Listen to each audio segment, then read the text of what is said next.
All right, recording in progress. We're here for the Coreldraw TRW Rhinestone class. We have Deborah Smith with us today, Terry Glass, and Joanna. Deborah Smith, she's been using the program roughly. Well, I'll let you tell them. I'll let you tell them because it is being recorded now. Okay, so I've been using the program for about 4 years. I did attend in-person TRW Rhinestone Wizard training in Bradenton, Florida, about 3 years ago. I've been following Ray for the last couple of years, purchasing templates from him. I took a one-on-one from him previously, and I'm just here to expand my knowledge using the Wizard and using, AI, to enhance my rhinestone templates. Great. All right, and Terry's kind of new at this, and so I'm going to cater the class more so to Terry, since she's new, to bring her up to speed. But I will also be touching on key topics that Deborah may ask or that Joanna may ask as well. All right, we're going to start with. I like to go to Bing. Wait a minute, let me share my screen. Everyone can see my screen? Yeah. All right. Let me minimize this, and let's go to Bing. Now, I do like using the Bing that's inside of Google Chrome, but whenever I'm using it, it always say to use Microsoft Edge. So Microsoft Edge or Microsoft Bing is a Microsoft product. What I found is that I don't know why, but it works better over here. Right? It seems like it can understand me over here. Like, you know what I mean? It seems like it's more intuitive over here on Microsoft Edge for whatever reason. So that's why I'm using it on Edge. But feel free, if you like using Google Chrome, to open it up in Google Chrome as well. So, and as I was learning AI and I was learning prompts and I was learning how to create images that I can then turn around and use in Coreldraw, we have to remember that what we're using in Coreldraw to create our rhinestones and shapes and objects are, so I'm going to say, create me a vector graphic line art. I start all my prompts off with this, a vector graphic line art, because it's going to be the easiest to use when we drag it back into Corel and start playing around with the image. So, any one of you ladies can chime in. What would you like to see, or what would you like to create today in terms of vector graphic line art? I would like to do something like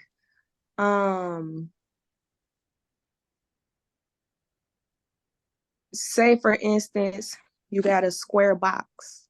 Okay. And you want something in the middle of that box.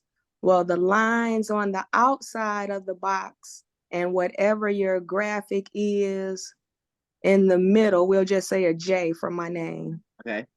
I want the lines in the J to be the same rhinestone, but then I want to fill the middle up with a different color rhinestone. You know what I mean? Yeah. Okay. So we'll start it off like this. Create me a vector graphic line art of a box with the letter J inside. And we're going to just hit enter.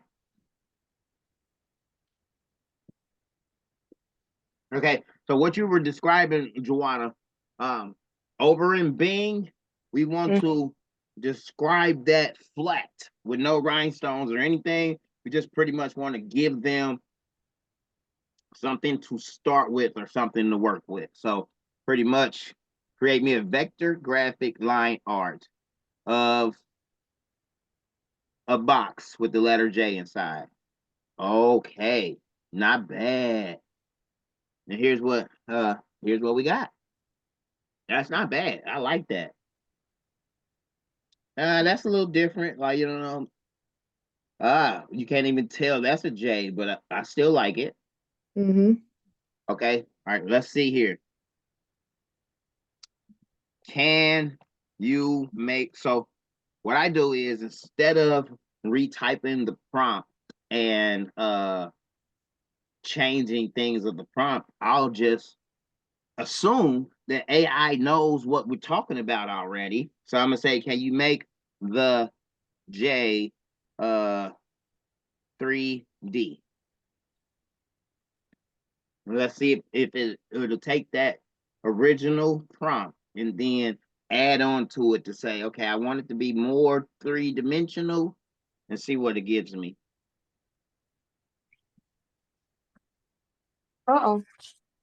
Uh-oh, what? I dropped my phone. Look at this. Oh, it just stopped. Oh, never mind. It stopped. Okay. And that's not bad. That's different. Oh, that's okay. I couldn't do nothing with that. It's nice though. Mm-mm. Okay, that's not bad. Three-dimensional. Okay, let's start over. So let me see here. Create me a vector graphic line art. No, can't type. Line art of the letter J inside of a square. What did I say earlier? Did I say box? You said box. Yeah, I said box. So let's take it out that box and let's do create vector graphic line art of the letter J inside of a square. And then let's say there's lines exploding from outside the box. Why is this what I got? Let me see. Hold on. Make it bigger.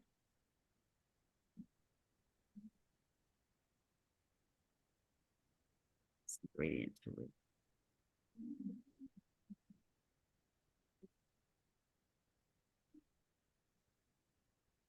My Bing don't work like your Bing. Yeah. Hold on. Okay, that's more what we're looking for right here. But why isn't it? It's not even a vector graphic line art. That was just like a picture, wasn't it? Yeah, what I got is. Oh, it's down here. I'm tripping. All right, there we go. Can y'all see her screen? It's Let me. I'm showing it to you on my phone. Okay, I see it now. Okay, and you said vector graphic line art, correct? Mm-hmm. All right. I think what's happening is if you click on chat, if you refresh your screen and click on chat.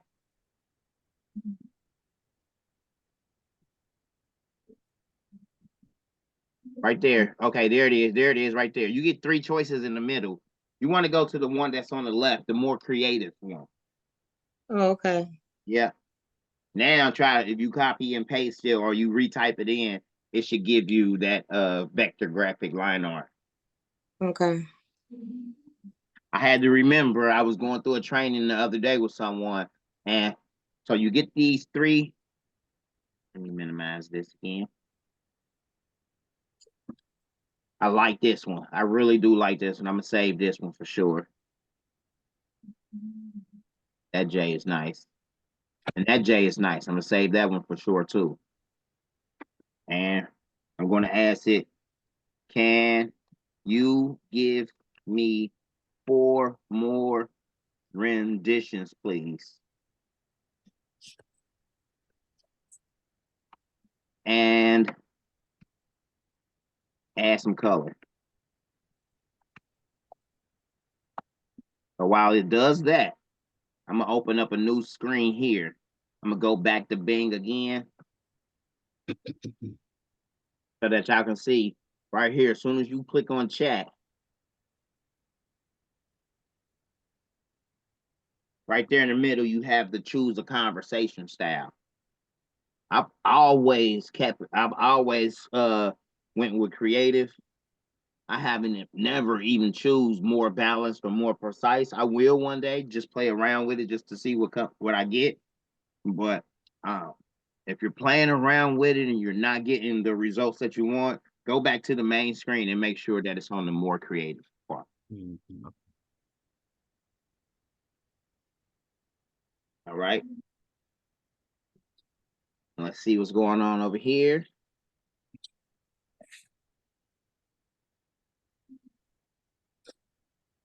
It almost seemed like it froze when I opened the other one because it's not even moving. Sometimes it takes a minute. I'm gonna just copy it. Give it a few more seconds. I'm gonna refresh it.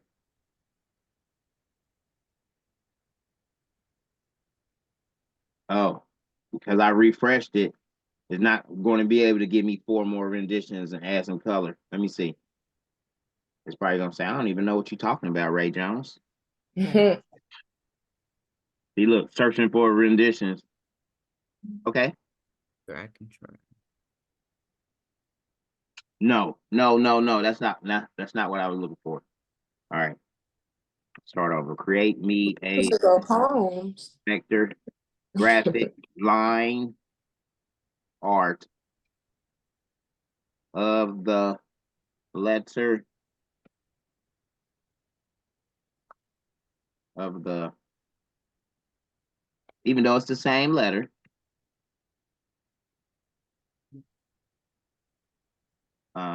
centered. I'm just changing it up a little bit. Inside of a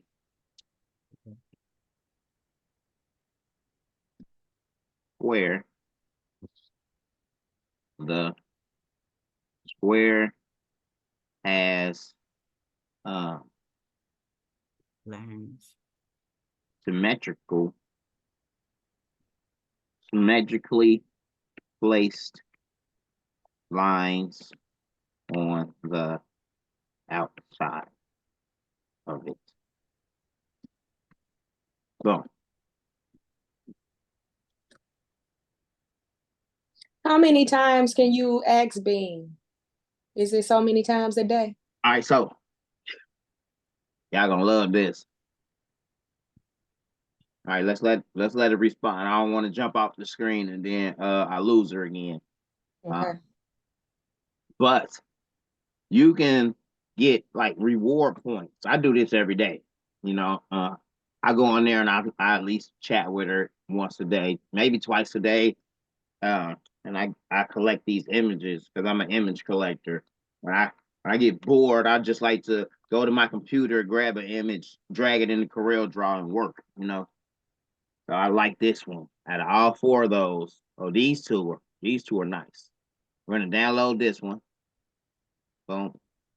I'm gonna download the other one. Because those are perfect for what we're going to use it for.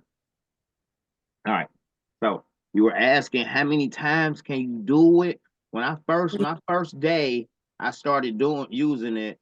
I think I had like maybe 10 to 15 tries or whatever before I ran out. But every day you can go here on Bing and right here, you got Microsoft Rewards.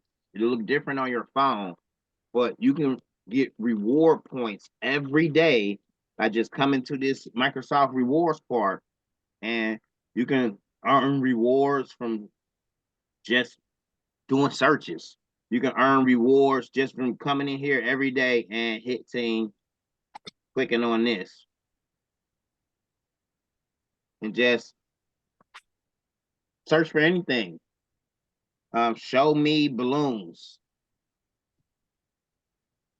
And because you did that search, it's going to apply those points. to your rewards. So It was the one next to your name? yeah. Okay. Not right here, that's your account. Next to that, it's a look like it's a upside down construction worker. yeah, true. Or could be a reward, a medal, or a medallion. Not a medallion. That's what it is. It's a medal. Yep. So I do this every day. So you got plenty of things you can do. Take a 1-minute Bing homepage quiz, daily polls, earn up to 50 points today. So I've gotten into a habit of doing this because I use Bing so much. I don't want to be sitting there one day trying to create something and I run out of points. So you got 591 points? Yeah. Oh, I got 243. Yeah, because we be on there using it. You know what I mean? I didn't know what that was. Okay. You got to go on there and use it, do some searches, play around. This changes every day. The rewards and what's in here changes every day. So once I got familiar with it and I saw it, I was like, okay, I'm going to start doing that. You know what I mean? Mm-hmm. Like, here goes, you can get 1,000 points right here by checking into Microsoft products daily to build the puzzle for 1,000 points. So I already clicked it once. I guess you got to click it every day for 7 days. Just a little something. All right. So now that we have our images that we created using our vector graphic line art, now we can drag those images in from our download.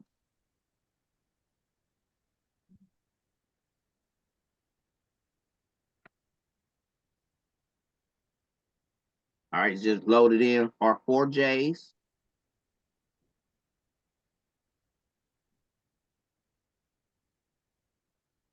Now all 4 of them are vector graphic line arts.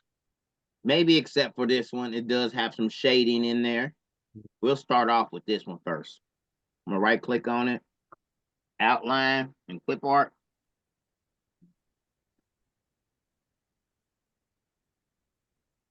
Are any of you ladies actually following along right now? If so, I can send you these images and you can load them into Coreldraw as well. Yes, you can send it to me. Yeah. All right. Give me a second.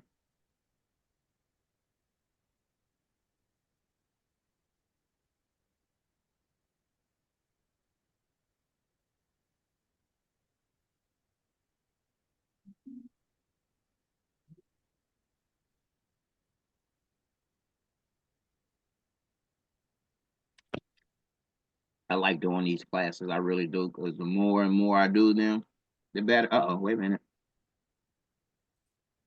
The better and better I get.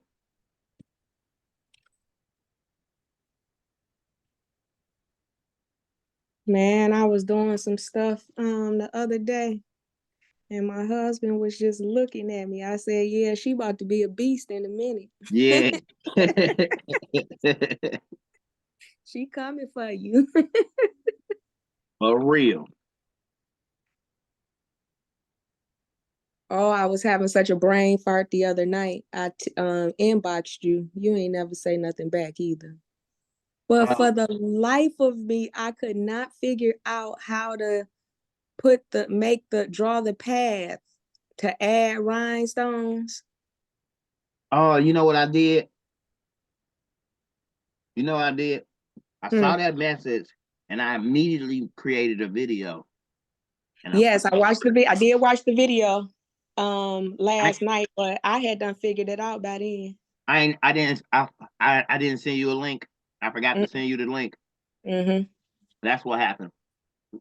So I'm gonna start doing that a lot more often. If someone has a problem that I feel like I can create a quick video to help everybody, I'm gonna do the quick video. I just totally forgot to send you the link back to your response. Like, but I had uploaded it and I think I was out for the night, you know. I was Mhm. doing something else. By the time I realized it, I never realized it until now. Like, oh, I did that for Joanna. I uploaded it to my YouTube channel, but forgot to send her the link. So my apologies. No problem. All I right. know how you get when you get off work, so. All right, so I'm gonna go back. So this one right here, it's kind of tricky, but it's not. It just looks that way. When you right click on it, outline, trace, and clip art it, it's going to take away the background because we have it set to remove background and we have delete original image clicked here. And I like to leave those on because that's what I want. I want it to delete the original image and remove the background. So we'll click OK. We cannot see it right here because we removed the background and the J is light color. So with everything still selected, let's right click and ungroup all objects. And then I like to deselect everything by clicking off over into the white area. So now next what we want to do is let's give it that background back so that we can see things. I'm gonna come over here to our rectangle tool. I'm gonna just draw a rectangle around it. Let's change it to black. And I'm gonna send it to the back down here. Boom. So now we can see what we're working with. I'm gonna deselect it again.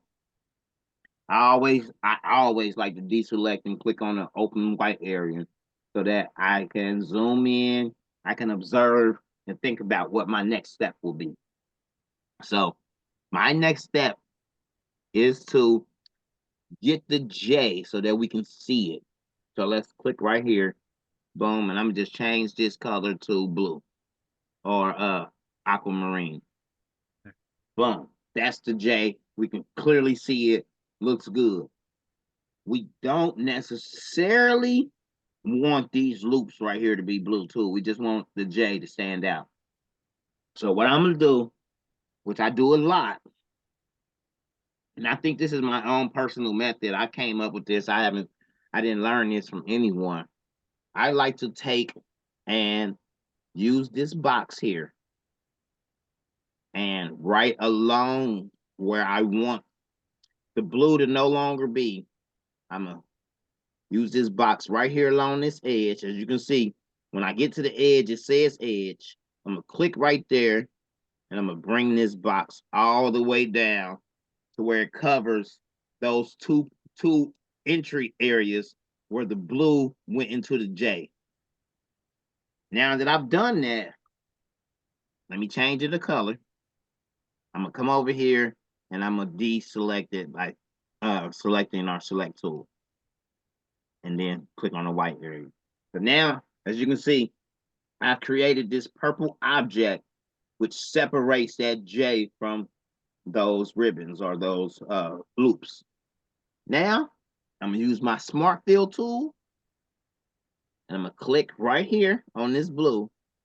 Boom. I'm gonna click right here on this blue. Boom. Come on, get it for me. Okay, it did not do it. Let's go back. Control Z. And sometimes you have to get off because there's so much going on. The computer was like, what blue are you talking about? So I'm gonna click right here on this blue. I'm gonna click right here on this. I'm gonna hold shift and click on this purple. And I'm gonna just nudge those items off to the side by themselves. Edit, nudge. And now that I have them over here by themselves, now I can click on my Smart Fill tool and it should work this time. If not, then that means something is open right here and we'll get to that if it doesn't. Yep, so it did the whole screen again. All right, let me see here. Let me wireframe it in. Let me see. Is there a gap of some sort? Okay, I'm just zooming in and see, and y'all can see how the lines are doubling up here and there. We can fix all of that, or I'm gonna do this little trick. I'm gonna click on the blue. I'm gonna bitmap it, convert it to a bitmap. Okay, I'm gonna right click on it again, and then we're gonna outline, trace, clip art it by itself.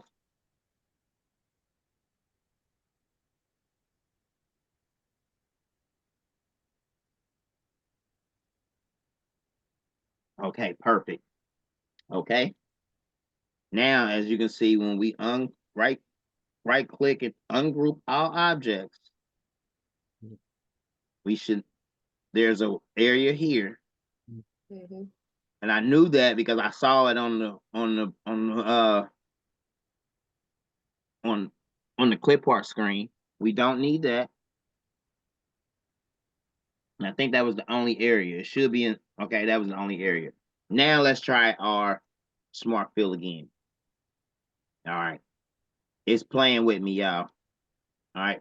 That's a little more advanced. So I'm not gonna go there with y'all today because that's a little far advanced than what I want to do today. We're gonna not do this one.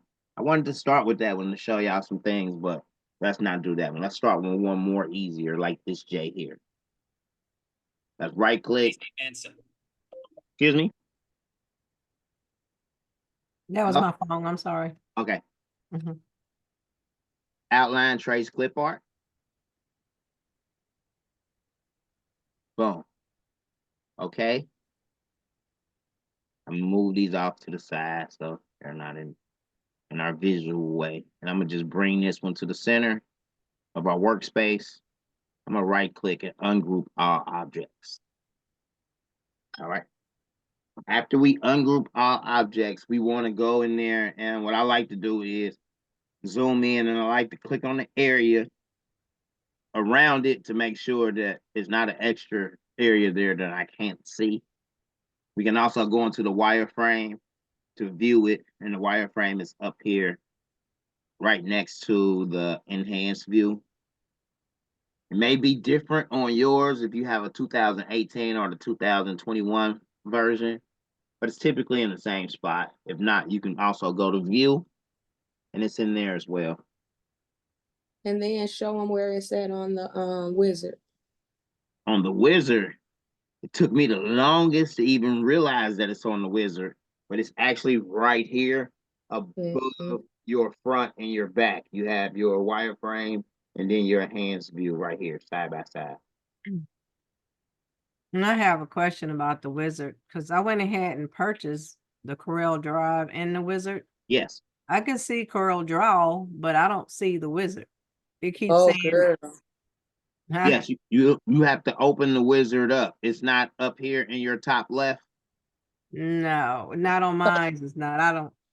Let me. In You your don't have the top, icon? The Yes. icon, the wizard icon? No. Every time I go to download it, it says it's downloaded, but I Yeah. don't never see it. that Okay. pointer tool right at the top of your the top left corner, right above that on yours, does it say TRW? Well, I'm not even on there right now.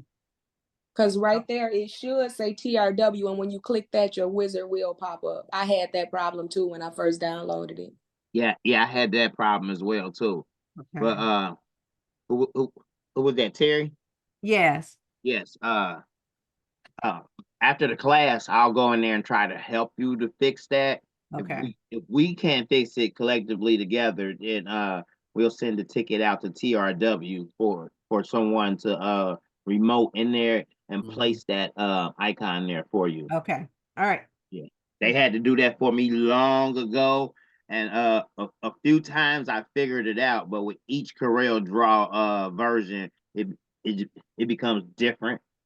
You really handle it up here in the macros, but like we'll fix that later. Okay. All right. So I want to make sure, okay, I've already ungrouped all my objects.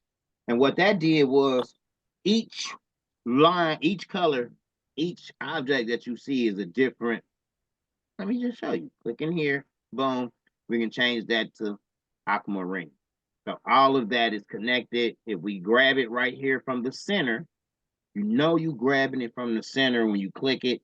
And as you can see, the crosshair pops up when we're over the aquamarine, but it doesn't pop up when we're over the black. So if we try to grab it from here, it's just going to grab the black and not the aquamarine.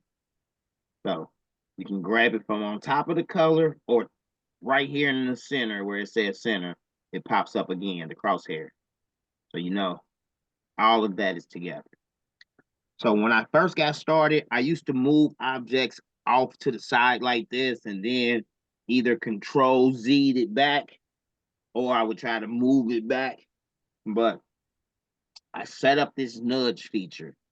It's in the edit tab. You want to go to edit and you want to change your nudge. I got my nudge set on 15. Sometimes I change it to 20. Sometimes I change it to 10, depending on how big the design is I'm working with. And here's what the nudge does. It nudges it 15 inches to the right, perfectly to where when you click on it, after you've done whatever and you nudge it back, it's going to go right back to where you need it. And here's where that comes in handy. Let's click this color here. We're going to turn that to pink. So let's make this other one over here pink too. I'm going to hold shift and click on both of them and just go ahead and weld them together. Boom. I'm going to go ahead. I'm going to hold shift again. Click there and down here. And let's make all that pink. And we're going to weld it all together. Boom. So if that's the case, let's see if we can. We're going to make this that aquamarine again. Oh, perfect. And then this one is pink. Then this one is pink. Looking good. Let's make it pink in the center. And it looks like we can go pink here. I'm clicking on this area, holding shift, click here. I change it to pink and I weld it. And I think pink should be here too. So click there, hold shift, click there and there, and let's make that pink as well. Weld. Now we just need this last piece right here to be blue. Boom, and let's weld it. Gotcha. I guess these are pink too. Boom. Perfect. So now we got our pink and our teal and our black. Let's size it up for our shirt. I got it up here in the top left, 8.5 by 11. So that's the size of the workspace. I'm going to change that. I like working in a 13 by 19 inch workspace. Only because I have a 13 by 19 inch printer. And in the majority of my work, I like to start off with the sublimation image and then the vinyl and or rhinestone. So with a 13 by 19 inch for me, you know, you might like working in the 8.5 by 11 to give you your sense of size reference. So I like doing 13 by 19. So let's say we're going to put this on a extra large shirt. We probably want to make it maybe 8.5, 9 inches. Not bad. Well, if you were putting it on the back of that shirt, you know, and you have the printing room to do so, I would go probably 10 inches, you know, 10.5 maybe. Mm-hmm. All right.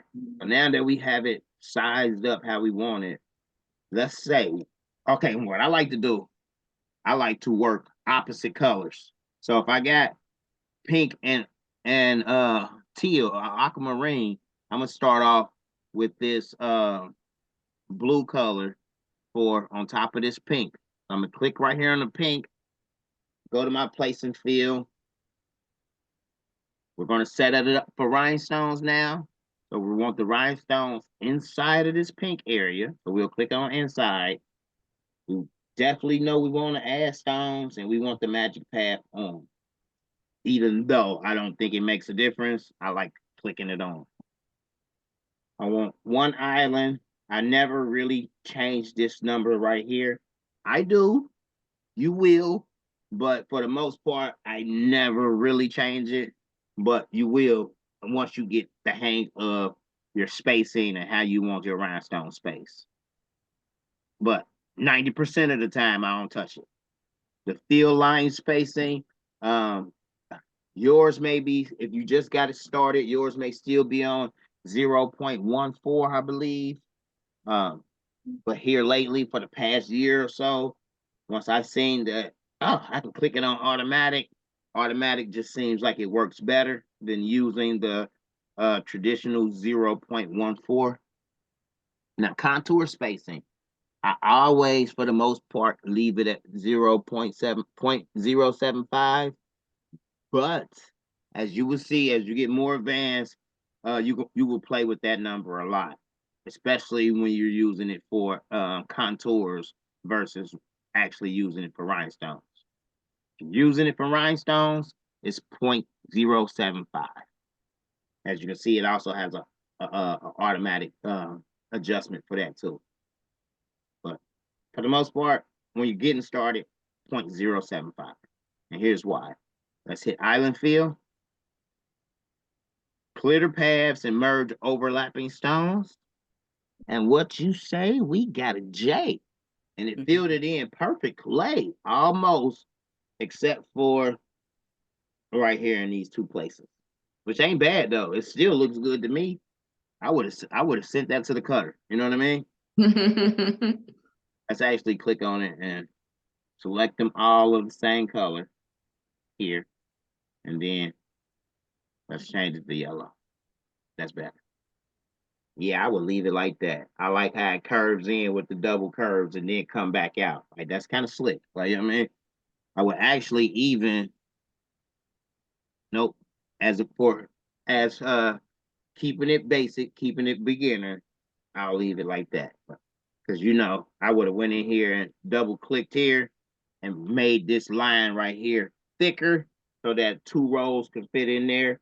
But that's once again, I think I be jumping ahead of myself sometimes, and I want to keep it simple. All right. This area here, let's go place and fill. We can do one island, but one island don't look fancy. Let me remove that. To do more islands, we just change it to 0. It's going to do as many islands as it can at 0. Boom.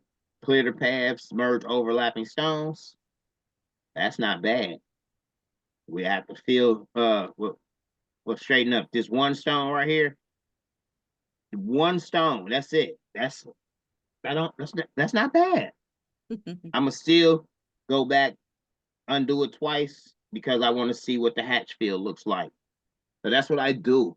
I like to play around with the island fill or the hatch fill to see which result gives me a better feel or a better look. And that I like that. Which one would y'all say, ladies? And it's really your own personal preference by what you like, but let's do them side by side.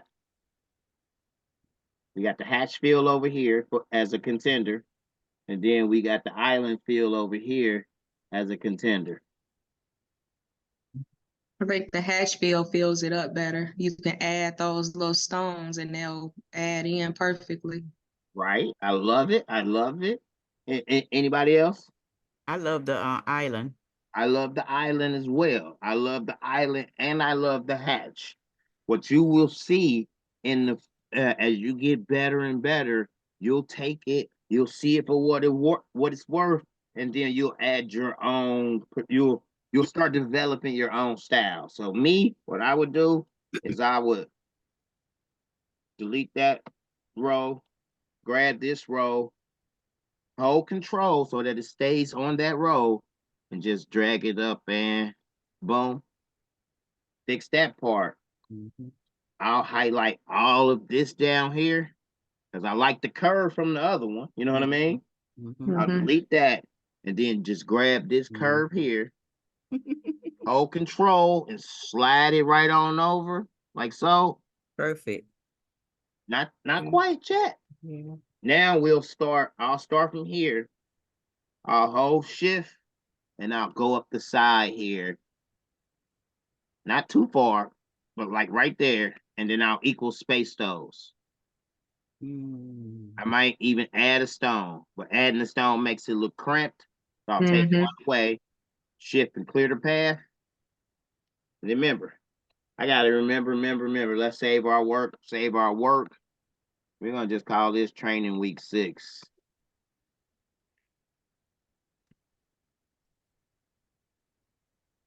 Don't be looking in here, y'all. I know I got a lot of, well, it's not a lot in this folder, but I'll be working. I need that This one right here. yes. I don't have that video either, Ray. It won't show up. Okay. Okay. I will, before I leave the office today, what happens is we'll do these trainings and stuff, and then I'll leave the office and go on about my life and forget like that I gotta be at the computer where the stuff is at, and in order to send everything out. So I need to start staying here an extra hour or so to make sure that I upload everything. If not, it ends up days in my schedule, and I apologize. No worries. We're gonna start this one from the top, and we're gonna work our way down and around. And I might even go all the way around, like, you know what I mean? And just equal space it like that. Boom. Can I add one more? No, I know I can't. Mm-mm. Oh, that didn't do bad. It don't do bad. It don't look bad, but for the sake of cutting it out, I'll just pull one back. Now that doesn't look bad at all, but the the OCD in me will be like, okay, I got to do this next row too, and then I'll just do the next row. Uh-oh. But trust and believe, when I first got started, y'all, I either went with an island field or a hatch field like this right here. That would have looked good to me. I wouldn't have even seen that one stone off right there. You know what I mean? I was so happy and so excited that I'm doing rhinestones. I sent it to the cutter. I didn't realize that one stone was off till I was brushing it in, or until I pressed it in and I'm looking at the shirt. Like that one stone off makes it look like I did one hell of a handset job, and I just, you know what I'm saying? So over time, I started fixing it. But when I first got started, you probably won't see it until you cut it. See there, and there go Coreldraw. I'm gonna open it back up in a second. Like right now.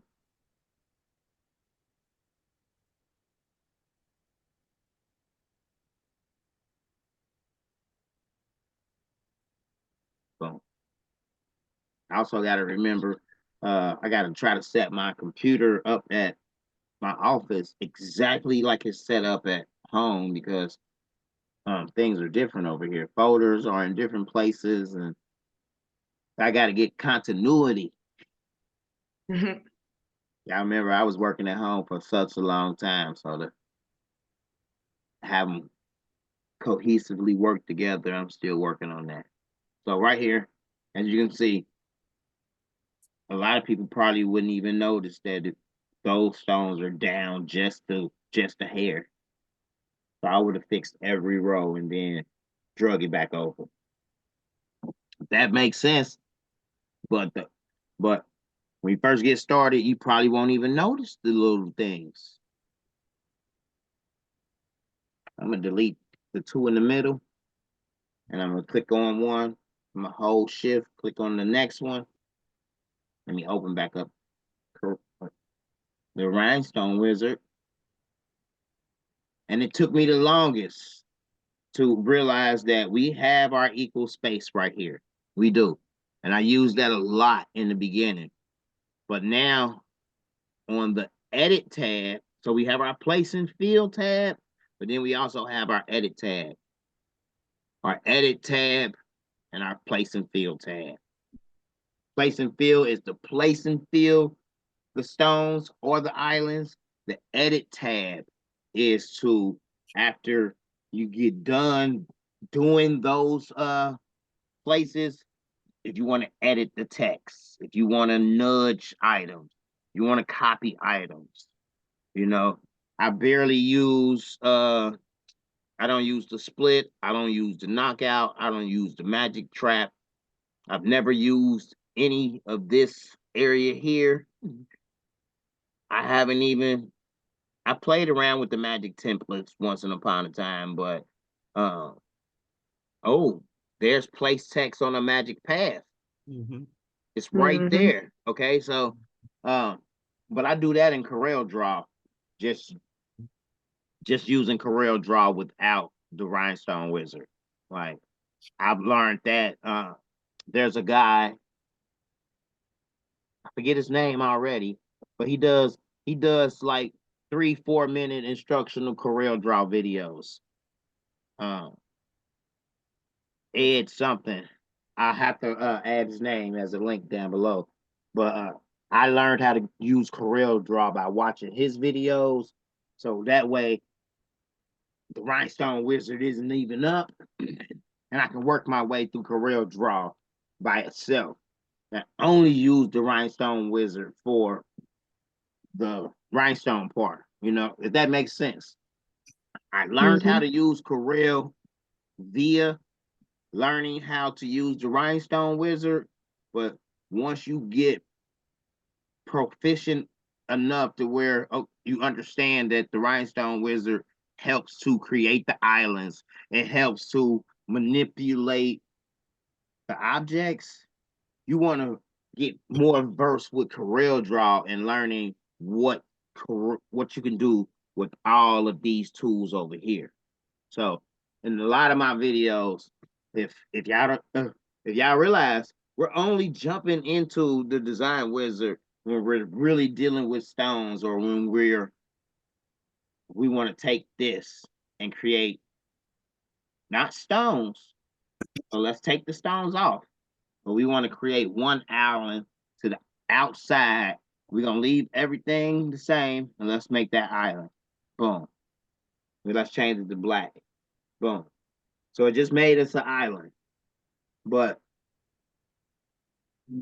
yes, we're doing text effects. What was her name? Deborah. I know you were talking about no, that was Terry. Terry was talking about that you use it a lot for text, or that you played around with the text, or you were using design space for the text, right? Yeah, I use Photoshop too. So all right, let's play with some text, because I don't think I've done it. I've done it a few times, but y'all got to see the power of what this wizard can do when you're just getting started out and you really want to just start doing names in your city. Start being the person that can do hearts and names and hone in on your craft by just doing the stuff that 2, 3, 4, 5 clicks and it's done. So they have what's called in the Rhinestone Wizard up here at the top on the right. When you click on the one in the middle, we can go to what's called TRW Live Template Editor. When I click on that, it comes off over on the side here. So you got to move the wizard over. I'm going to go to Open Template. And what I did was, hold on, where they at? Where they at? Oh, wow, right. Yeah. My name is Juana. Yeah. I'm just looking at the spelling of my name up there, and wow. What? On the praying hands. Yeah. Yeah, that ain't how you spell it. All right, hold on. I'll get back to it. That's okay. I was just laughing at it. It ain't nothing you got to change or anything. Oh. You know we did it in AI. Yeah, I know. They spelled it all wrong, huh? Yeah, and they take your fingers away.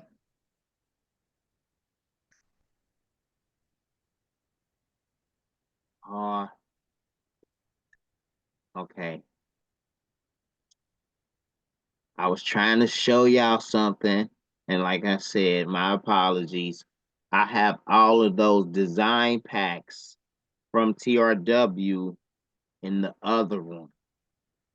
So let me see. I do have a few live templates here. So let me see here. These are not the ones that I had in mind though. That's a music star.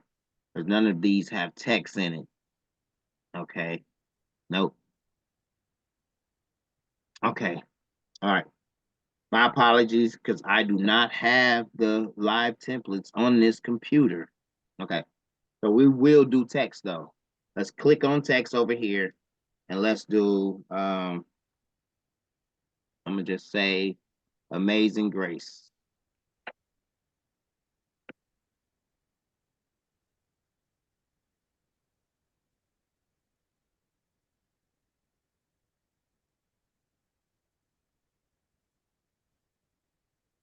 Up here in the design wizard, you can click on this arrow, double arrow right here, which opens up the fonts.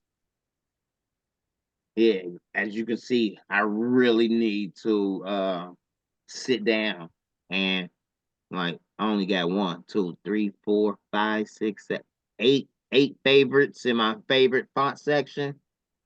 On my computer at home, this probably has 200 in there by now. So I find a lot of my fonts on thefont.com. I know we went through this last week, ladies. I mean, Joanna, so please forgive me. I go to thefont.com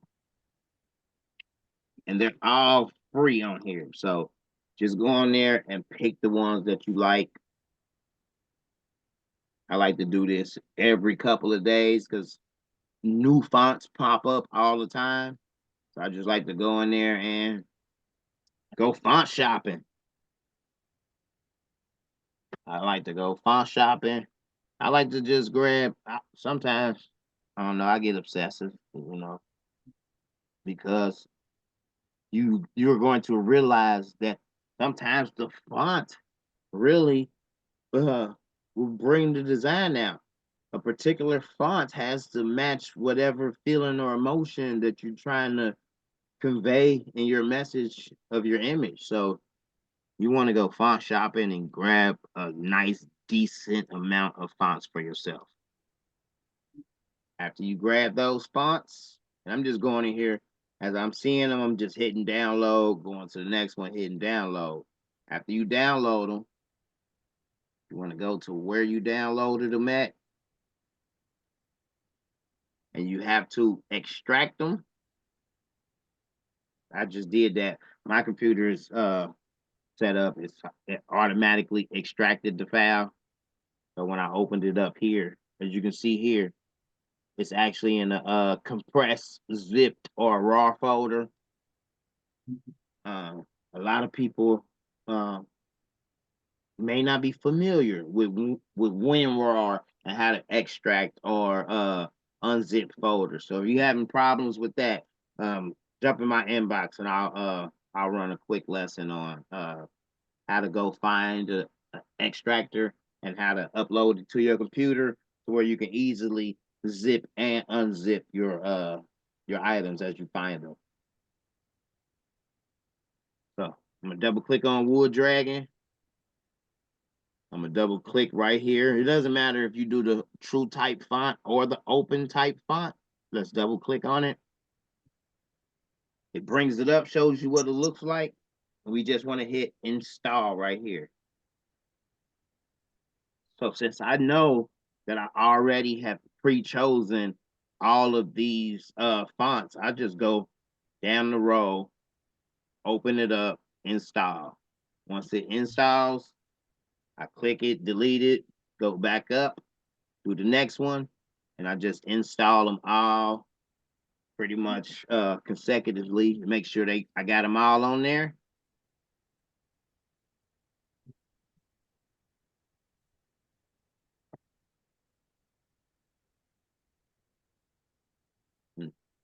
Just do a few more, y'all.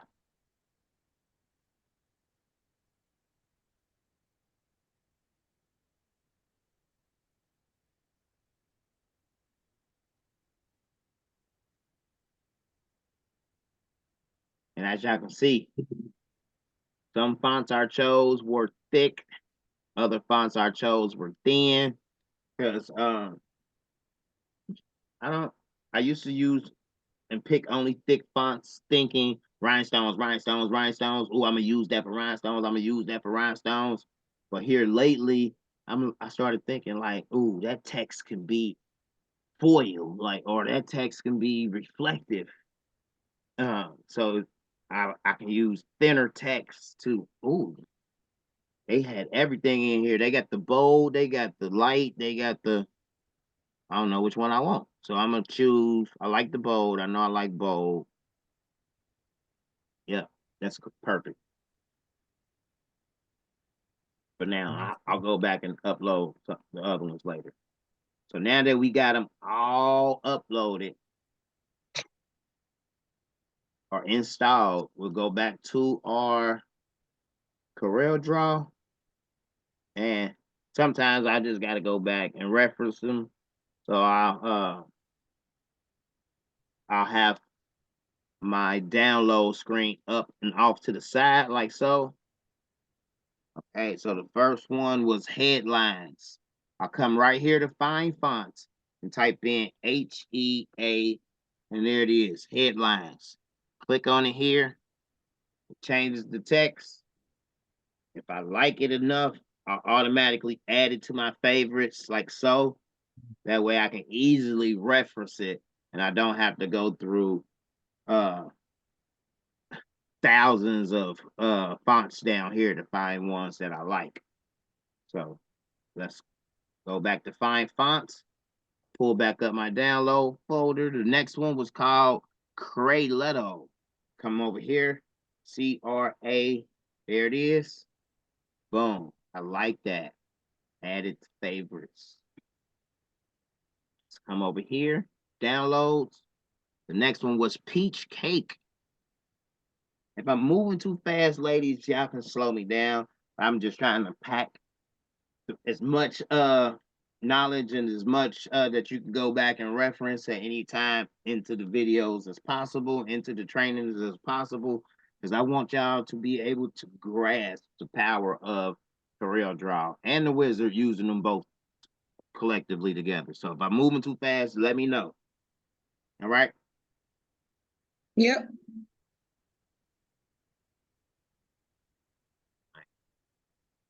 Let me see here. Peach Cake. There it is right there. Boom. And I like it, but you know, I don't like it enough to add it to my favorites, but I know I got it because I downloaded it, so that's cool. Next one is the Fruit Star. THE. There it is, the Fruit Star. Now I like that one. Oh, that's nice and thick. Yes, it is. The bold font. Boom. Okay, I'm gonna add that to my favorites too. Boom. Athena. See, I haven't even went through all of the fonts that I have already to say, yep, add that to my favorites too. Another round. It's not bad, but it's not favorite worthy for me. Let me go here, back to my downloads. New Kids Crew. All right. And I just wanted to, where's that? At Right the bottom. Boom. I like that. That's like a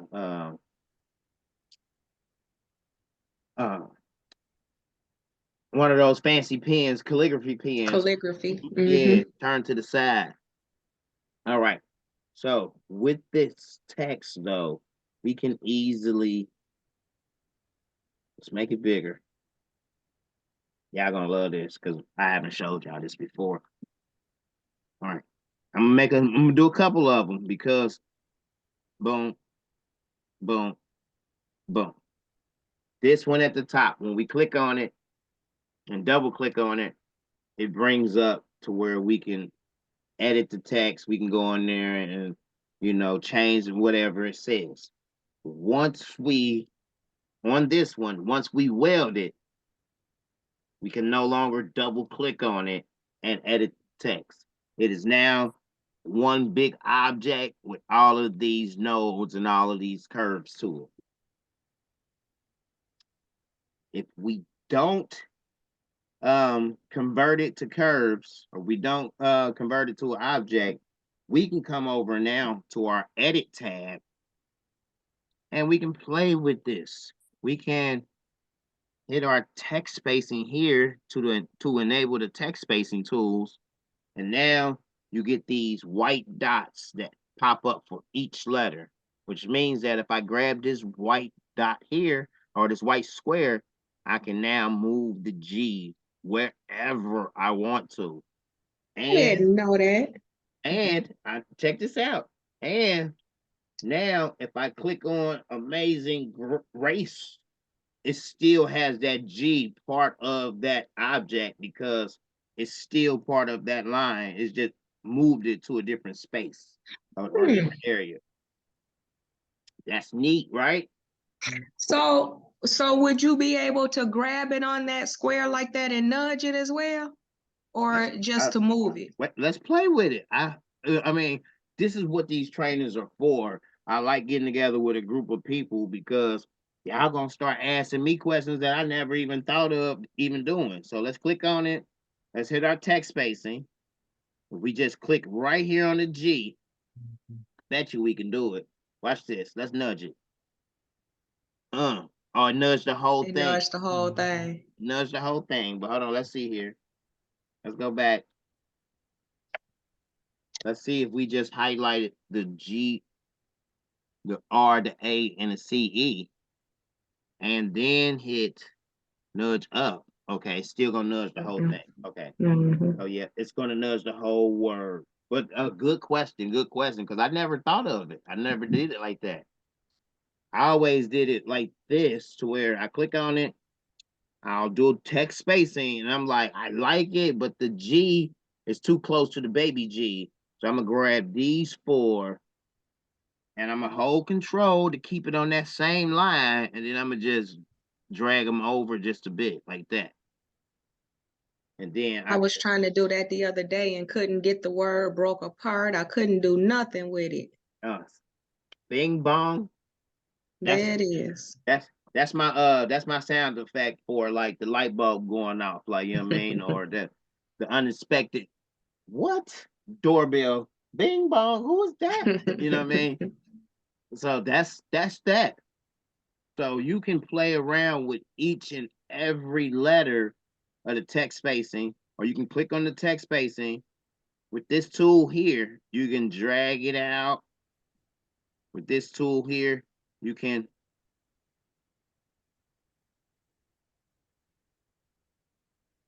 I think let's go vertical. Up here in the design wizard, if we click on the V, we should go vertical. There it is right there. So now when we click on our text spacing, we should be able to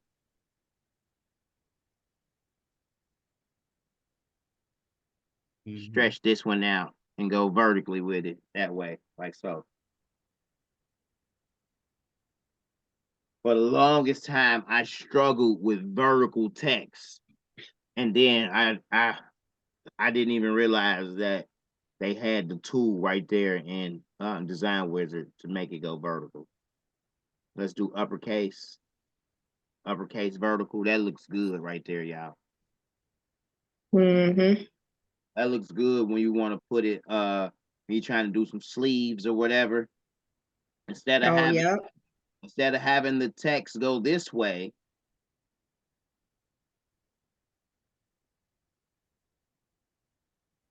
you flip it, bounce it, you know. Instead of having the text go that way, now you can actually have the text go down the sleeve, you know, like this. Each its own, you know. But there's so many things that you can do with text. Let's continue. Check this out. So we have our first one that's not welded. This one is though, right? Mhm. So I'm going to click on it. I'm gonna hold control. I'm gonna drag it, and I'm gonna right click on it, which made a copy. Let's change that copy to pink.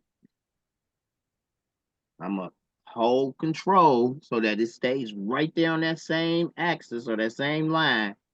And I'm gonna bring it up just a little bit like so. Boom.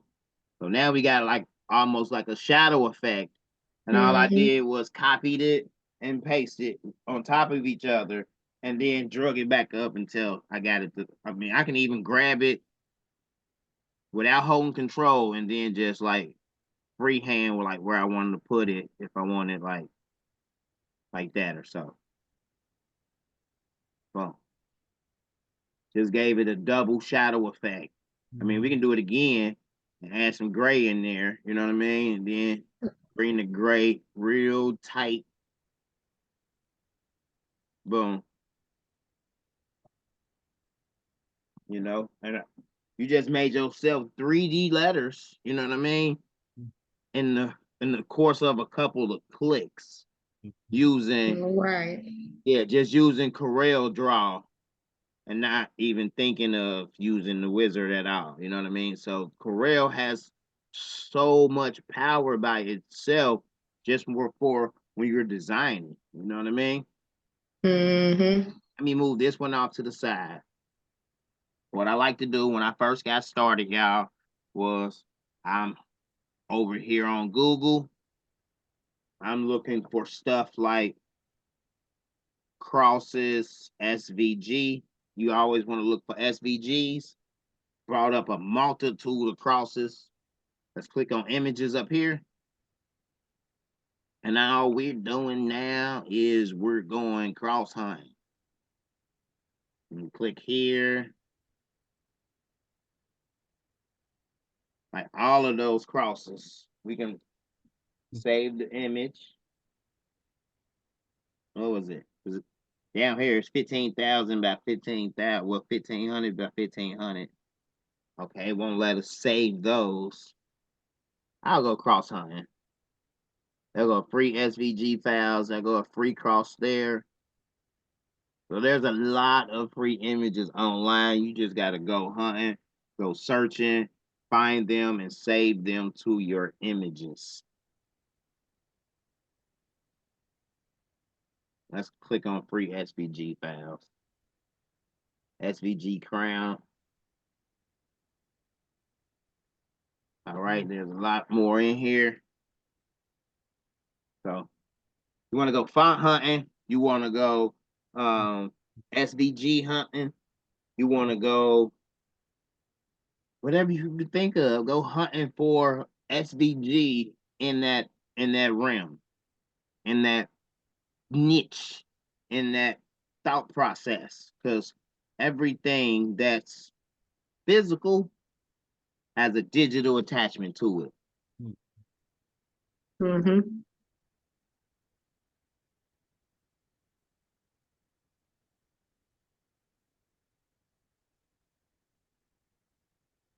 Oh man, I can't.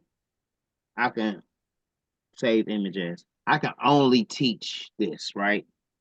I can't necessarily teach people how to use their computer um and how to know when a pop-up is a pop-up and not to follow the rabbit trail. Like that's something that comes with using the internet every day, you know. All right, let me see if I can explain what I'm talking about.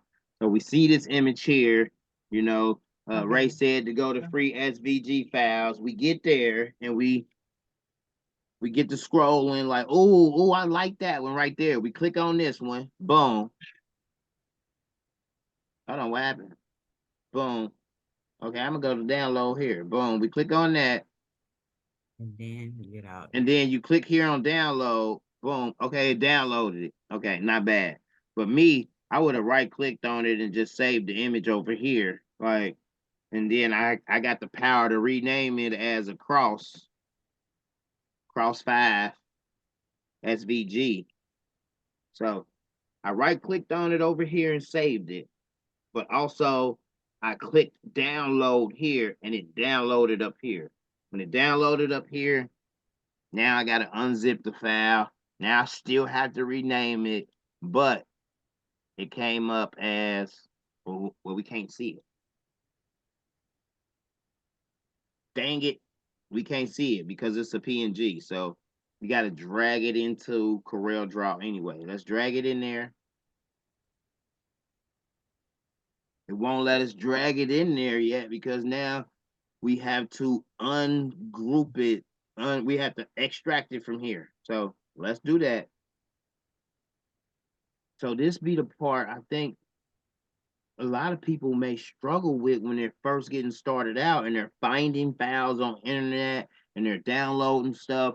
And they don't remember where they downloaded it at. They don't know where it went. Like, so I'm just so computer savvy because I went to school for computer programming, went to school for computer networking, to where I understand that it needs to be in its own folder. We're going to name it SVG files. Boom.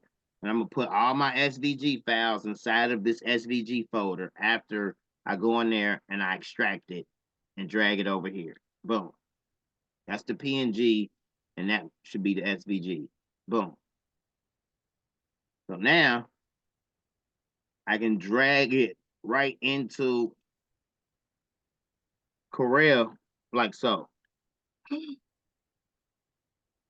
never works like that for me. Cause it's, so that's the one that we got from outside in that folder. The one that I saved originally, I saved it in my images and I saved it as cross. There it is right there. There go cross 5. Here's the one I saved off the screen that still had the lines on it and stuff, right? But this, we still have to right click on this one, outline, trace, and clip art. Boom. Okay. And then we still have to right click, outline, trace, clip art this one. Still had to do the same process. Right? One of them, I right clicked and saved the image as. The other one, I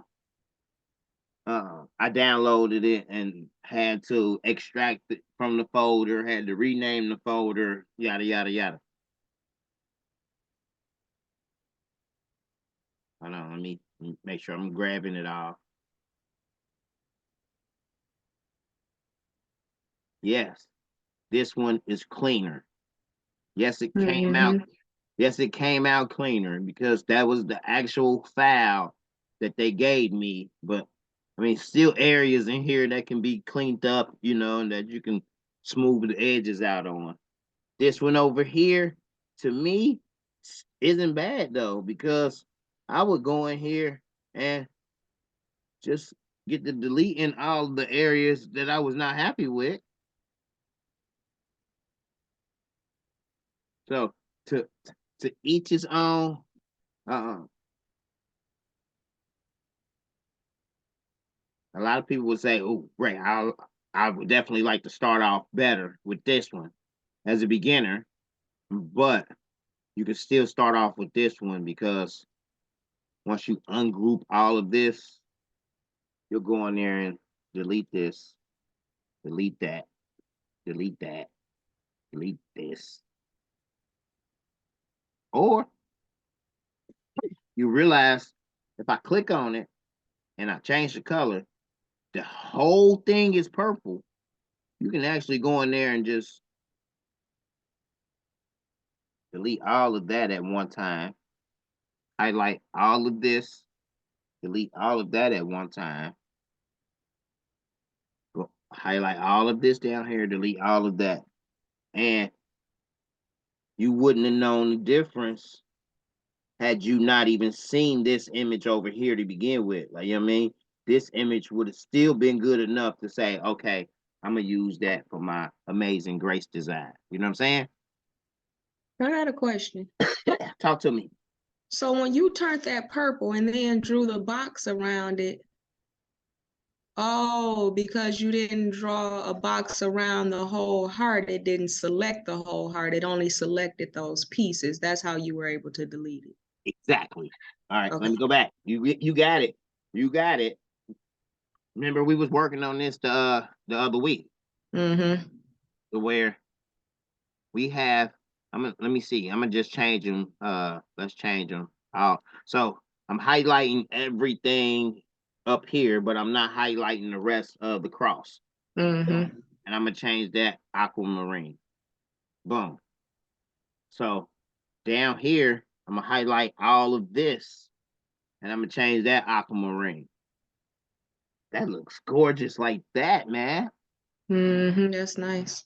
But what I did was, because I'm not highlighting the whole cross, I'm only highlighting this lower half and selecting all of those objects inside. I deleted all of that. And I was able to do the same thing up here and delete all of that, which made them look similar. You know, even though this one is cleaner, this Mm-hmm. one can be cleaned up had we never even know to download this one. You know what I mean? Mm-hmm. So there's multiple ways to get your images. That's all I was trying to say. Like here, some people, depending on whether they doing it on a cell phone or tablet or something, they might not have never seen that download right there. They might have clicked on this download right here and it got taken off to the rabbit trail. You know what I mean? Mm-hmm. That's what I was trying to say, is I cannot teach people how to know how to choose the right one or how to download the stuff. I can only show people, but if you're on your screen, that's clearly is a download button right there, but that's not it. Mm-hmm. You know what I mean? You want to minimize that, and there's a download right there. Mm-hmm. But that's the internet for you, especially when you're getting free files, like, you know what I mean, on these websites. I don't know why it's set up like that. It's been like that for years, but um, that's what you call pop-ups, you know. In a nutshell, they're going another one. But right here, I should be able to right click and save image as, or I can screenshot it right here. Well, SVG Ocean, I can just pay the $3.99, you know what I mean, and get that across. Or like I said, I can screenshot it, you know. I'm just How you screenshot it with your computer? I can't remember. Let me show you. Let me show you. Let's see here. It's blessed. We got the 4 windows, the 4 squares that look like they turn to the side on our keyboard. Hmm. Oh, yeah. Look like a Microsoft thing. Windows.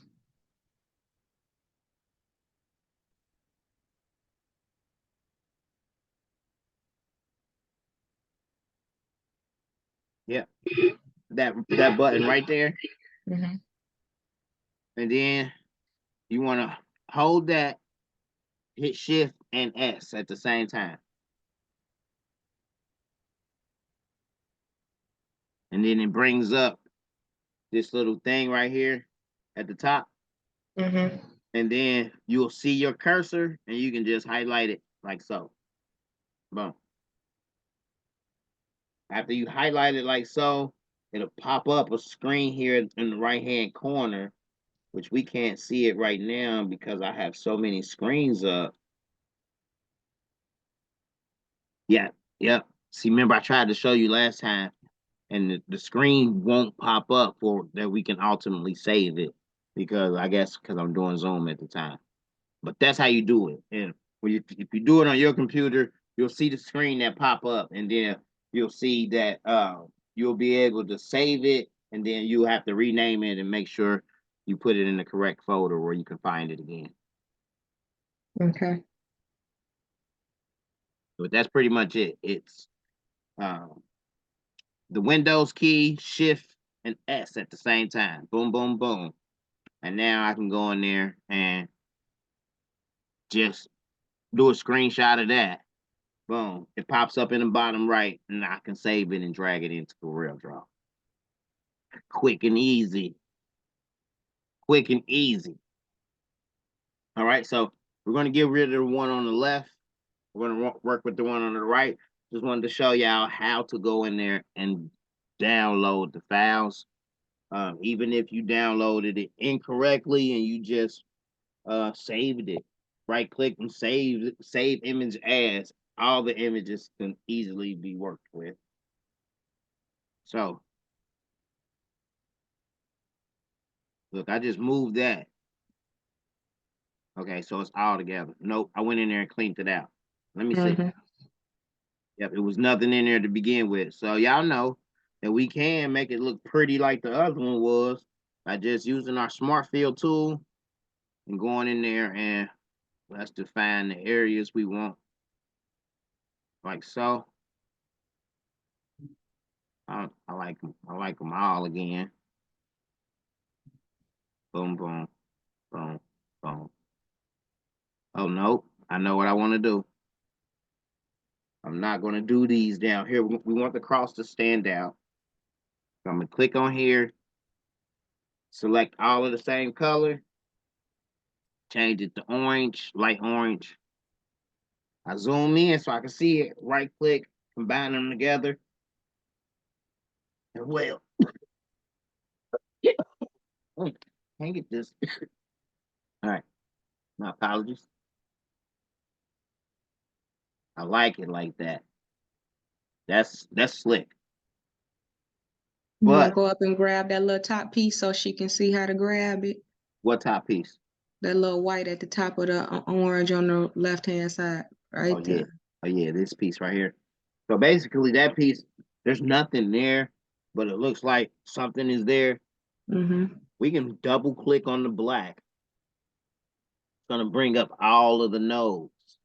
As you can see, there's a node right there and a node right here. We can just highlight those two nodes and we should be able to delete. Okay, it didn't go away. That's okay. We can highlight this node here.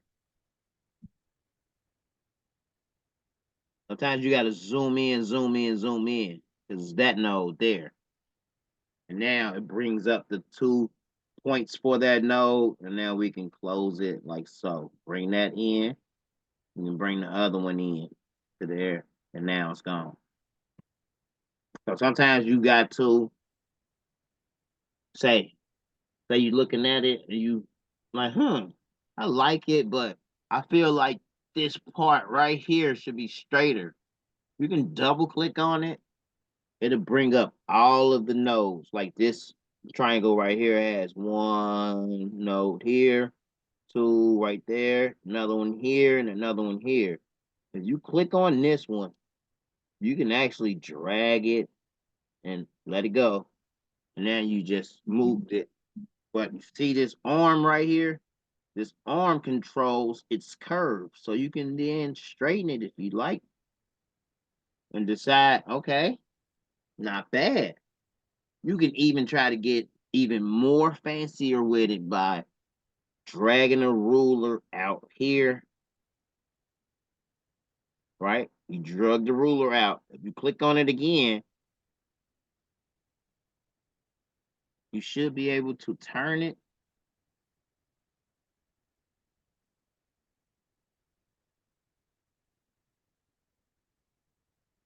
Yep. There's the points to the ruler. So now you can turn it, its angle. Oh, I didn't know that either. I know I'm getting into a little more advanced stuff. But now you have your angle. And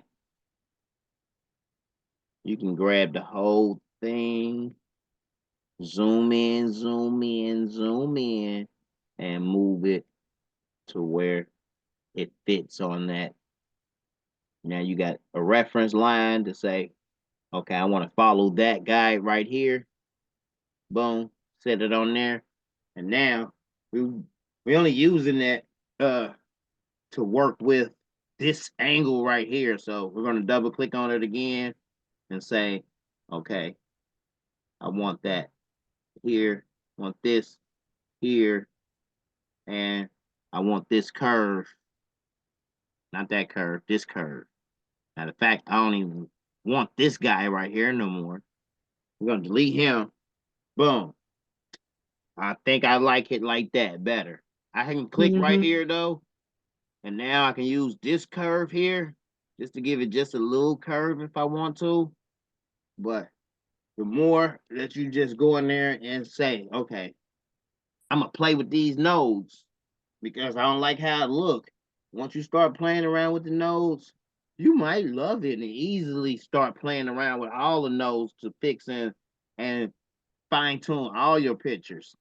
But you have to first take it one node at a time. Say it with me, ladies, one node at a time.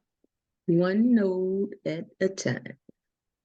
One node at a time. Trust me, you go in there and start clicking on too many nodes, and let's say, oh, I like this right here, and you grab those 3 nodes and you delete it, and it changes it all together, and you're like, what happened?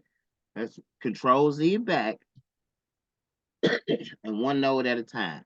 So we deselect it, and looking at it, this node right here, I feel like has to go. So I'm gonna do that one node, boom, and okay. Because 9 times out of 10, once you start getting the feel for the nodes and you start zooming in and you look at stuff, you'll be like, okay, which node needs to go to fix this, you know, and one node at a time.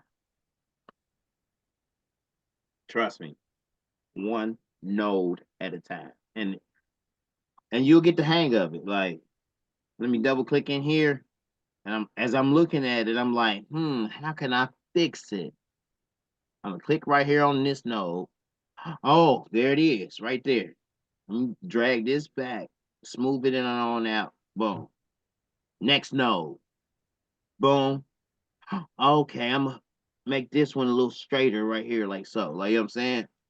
One node at a time, and you're gonna your life gonna be easy. Click right here, boom. It's gonna bring up the handles, and you can see it. Okay, I'm gonna bring this one back to smoothing it out that way. Bring this one back this way because I still want that curve, like so.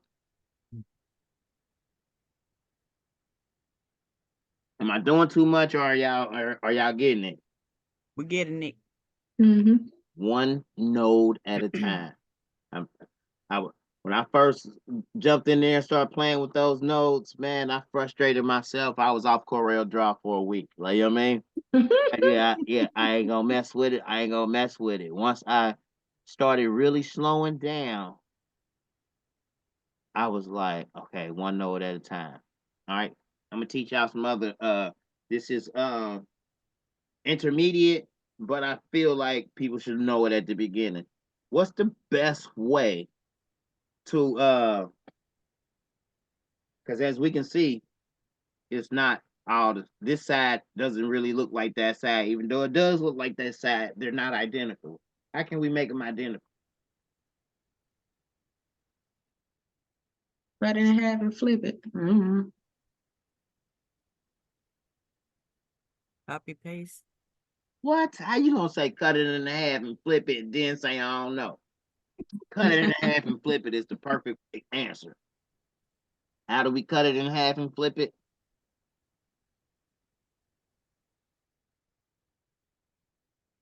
Cut it in half. You could draw a box and cut it in half. Okay.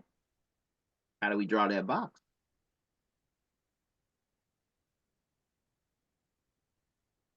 Go grab one. Okay. Yeah, grab the box. How do we know where to place it? Well, the half mark is probably the 2 points, unless it's off, the point at the top and the point at the bottom. Right. Okay. So I'm gonna just put this little box right here. Boom. Okay. And I'm gonna go back over here to the select tool, to the pick tool. Pick tool. Okay, so now I got my pick tool. What I would do is I will grab another ruler from the side here, Mm-hmm. drag it to the top point here, Mm-hmm. and place it right there on that node. So now it didn't matter if it didn't match up down here, because as you can see, it don't match up down here, right? Right. Mm-hmm. But once we take this box, place this box along that ruler, like so, we're going to drag the box all the way down. We're going to grab it here and drag it out like so. We're not even going to fill the box in. We don't even need color in the box. Because now, with the box still selected, we're going to hold shift, select our black, and now we're going to trim it like so. Boom. Now we're going to click on our box, delete our box. We're going to get rid of the orange here in the inside because we're going to have to redo that. Now we're going to grab this other half of our cross. Remember, hold control to keep it on that same axis. We're going to drag it over and make a copy. Okay, now you're gonna flip it. Now flip it, hold shift, select the other side, and weld it. Bing bong. There it is. Now we got our identical cross for both sides, and we just smart fill the areas back in for the cross.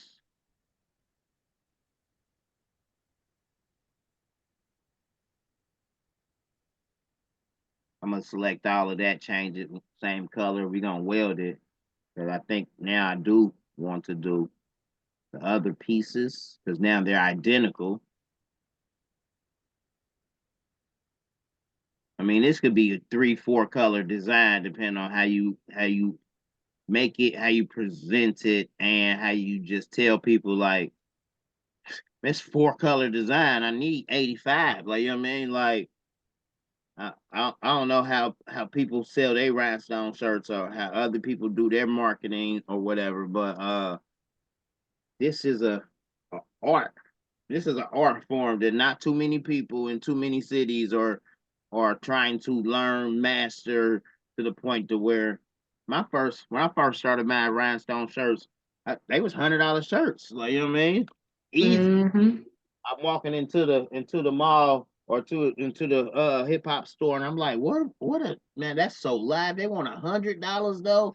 Yeah, it's worth 100. Let me get it. And that's what started this whole fascination. So I know what they worth. So I'm never gonna let anybody say, oh nah, let me give you $25. Well, go make one for $25 then, player. Easy said at the end of the day. Like, you know what I mean? You go make one for $25 and send them down the rabbit hole of what it takes to make one. You know what I mean? All right, so we got our colors. Y'all gonna love this. Let's size it up. Let's get rid of this Amazing Grace right here. We don't need that one no more. That's, you know what I mean? That's still the one that we could edit. So what I did that to show, when you starting out, take this Amazing Grace. If this is the one you starting out with, don't even weld it. Keep it plain and move it off to the side or something. You know what I mean? Make you a copy, then weld it, and then start doing your edits. You know what I mean? Because you might have to go back and use that as a reference point, because someone might be like, oh, I like how you did that. Can you do my name like that? And if you done already welded it and you can't remember what font it was, now you on a half an hour font journey trying to find the font. You know what I'm saying? Mm-hmm. So remember, before you weld your text, slide your text off to the side, make a copy, and weld the copy. That way you can always go back to your reference point. All And right. what I like to do really is I like to just go ahead and open my workspace up to like 100 by 100. That way I got all of this area to work with, and you know, I can really start moving stuff around. I got my Amazing Grace. I'll probably put that up in the top corner like so. And then when I do my save,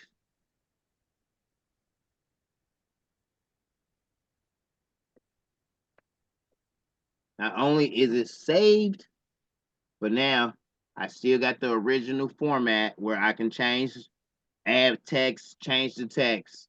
And then I have down here what I can now start playing with and start adding my rhinestones to. So we don't need that one no more. That was just an example. We're going to play with this one. Let's see here. 7.836 by 8.092. Let's make that a little bigger. You got to remember, the bigger, the better, because the stones will fit.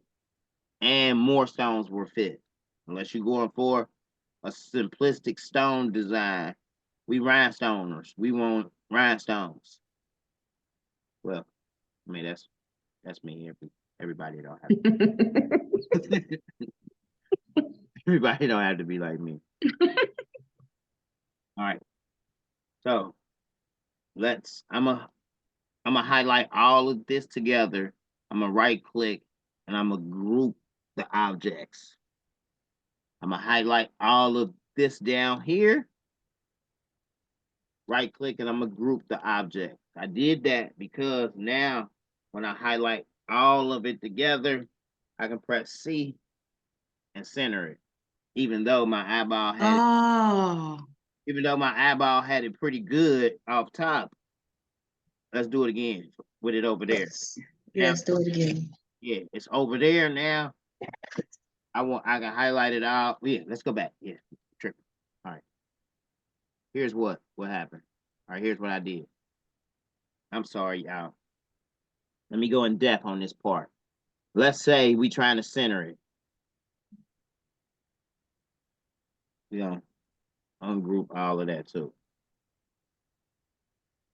If we grab all of this, just that, and we center it, it's centered it straight on top of each other, and that's cool. I like it like that. If we grab all of this and we hit center, is this okay? Well, I forgot. We already we already split it in half and drug it and welded it back together. So it's already as centered as it's gonna be. But let's just say we took this and moved that over like so, move this over like so. Now, if we highlight it all and press C, boom, it'll center it right back. We highlight everything all together and press C, it centers everything center to the center. So what I did at first was, remember, my Amazing Grace didn't look like this. So I grouped it together. See, it looked like that. I grouped it together. Right click and grouped it together. And I grouped all of this together because I want all of this to stay together. The black, the aquamarine, and the yellow. I want all of that to stay together. And I want my black, pink, and gray to stay together. So you want to group them all together. I'm only highlighting, as y'all can see, I'm only highlighting the black, the yellow, and the teal, the aquamarine. Yes, it's going into the Amazing Grace, but all of that is grouped together already. So it's not going to select that at all. As you can see. Let's right click, group that together. So now, even if this was like so, I can highlight everything now because I know all of this is grouped together and all of this is grouped together, I can highlight it all, press C, and center it. If I go in there and highlight just Amazing Graces, because I know all of this is grouped together already. I can't select none of that unless I draw a whole box around it. I'm gonna highlight just Amazing Graces like so, and I'm gonna bring it to the front. Boom. I can even ungroup it now, and then change this pink to white so it looks like it's cutting through, and then add my yellow in the back. You know, and Oh, then that's nice. bring my black out in the front. I think it need another layer. I'm just gonna grab it, drag it, boom, and then make that my aquamarine layer in the front. Or whatever, however I want to do it. So that's just me, I think, right? All right, here it is. That needs to be white. Boom. This needs to be black. Boom.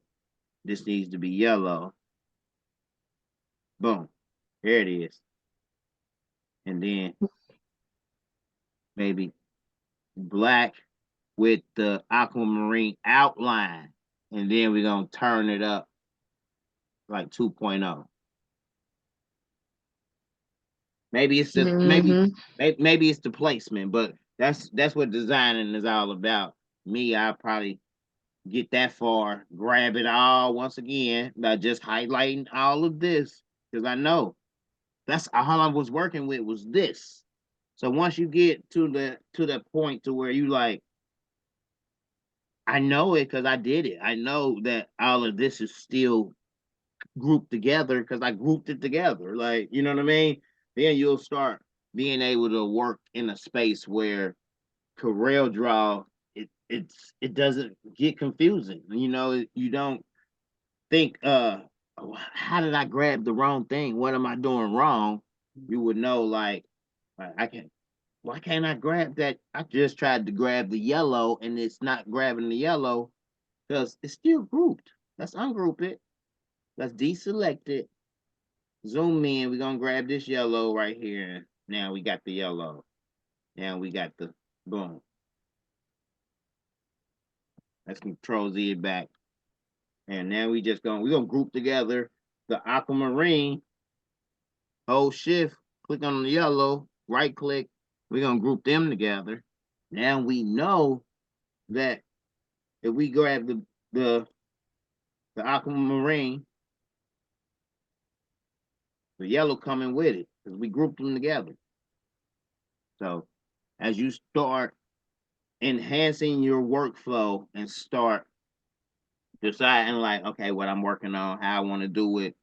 That's why I always advise people deselect, start with nothing selected, zoom in if you got to, and decide like, okay, that's it. I want all of this centered. Boom. Deselect again. I'm gonna click on pink because I just want to see. I'm gonna click on the black, place and fill. Yep. Inside, add stones, magic path, hatch fill. I'm gonna clear the paths and merge overlapping stones.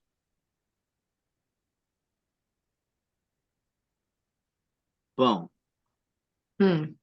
Most of the part be the design part, because on this, it's only a few fixes we got to make, because it came out pretty good. If you ask, if I do say so myself, like that one field, Hatchfield did an amazing job on that cross.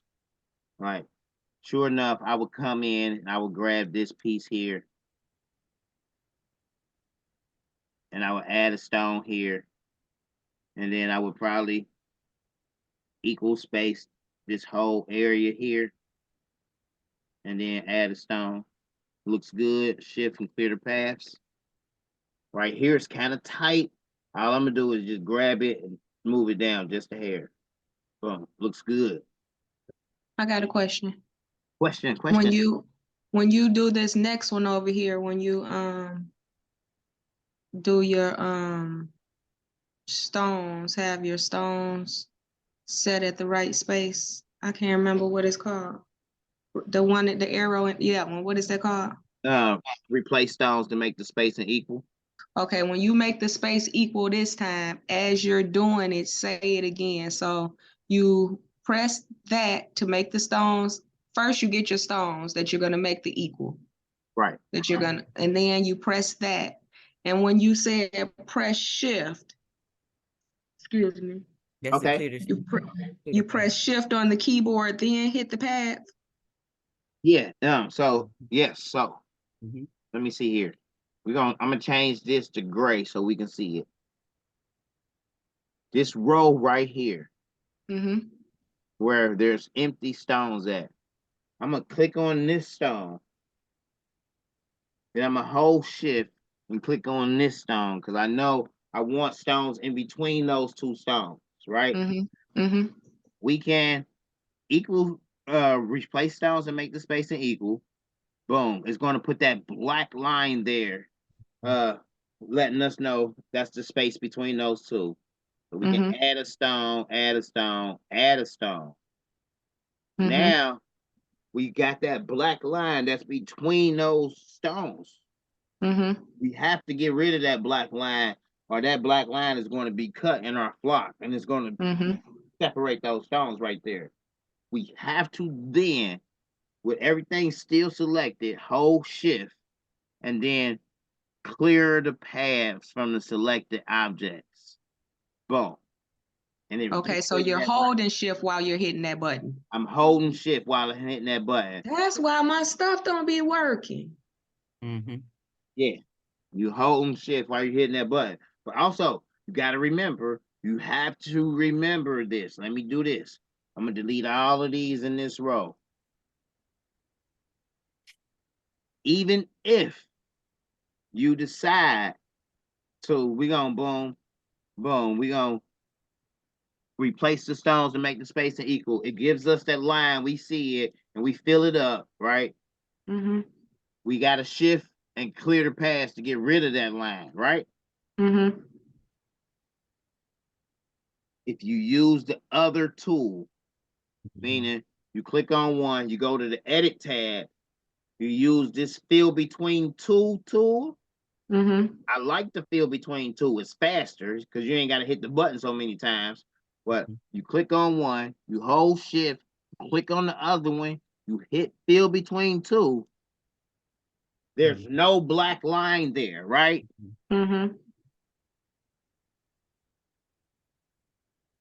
No black line, even on the wireframe, Wire. Mm-hmm. right? If you do not hit this, if you do not follow the same procedure, which means you hit shift and clear the paths, watch what happens. Let's deselect it, right? And now when I click right here and I move it, all of those stones are still together. They're still on that same path, even though there's no line. Like, you know what I mean? Mm-hmm. And that will mess you up when it goes to trying to send it to the cutter to cut. So you still want to hold shift and clear the paths. So now when you click on it, you can just, it's one stone by itself and they're not all still grouped together. Okay. So I love using the fill between two tool, but you still have to treat it like it's the replace a stones tool. So after you use that tool, you want to hold shift and clear the path, even though you won't see no path. But Okay. but it's quicker because you don't have to, let me see. Get a Boom, path. Nothing. boom, boom, boom. With this tool, boom, now you gotta 1, 2, 3, 4, 5. I mean, you get more control because you get to decide how the stones or how you want them spaced or whatever. And then you still gotta shift and clear. Over here, you can just boom, boom, jump over to the edit, fill between two. Ooh, that's perfect. Shift and clear the paths. Like, so depending on what you're working with, like, you know what I mean? It's definitely a quicker and faster option. Like, if you trying to do a lot of lines quick and fast. Okay. All right. So what I would do to this, because that's looking good, I would now place and fill to the outside, no stone.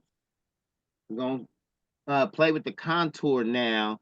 Leave it off. I mean, if we leave it at 0.075 and we did that, that's not bad. Let's change it to black so we can see it. That's not bad, but I want it a little thicker because it's going to be the outline contour for the stones. So if it's at 0.075 right now, let's see if we go past 0 and go to 0.1 and hit island fill. It gives us a little thicker line, you know. Let's go back. Let's go to 0.15. Gives us a thicker line, you know. I just want to see 0.15 ain't bad. I just want to see what it look like at 0.2 though. 0.2 island field. So boom. That's how you start playing with your islands with the contour. So I went through contour and just start playing with it one day. Took the stone thing off and just started going crazy with what I can produce with contour. And but you got to remember, when you contour, what you got to do, Joanna? Huh? After you contour, what you got to do? When you contour it. Because we use the black as a contour for the pink stones, but what's gonna happen if we cut it out without doing this step right here? Let me show you.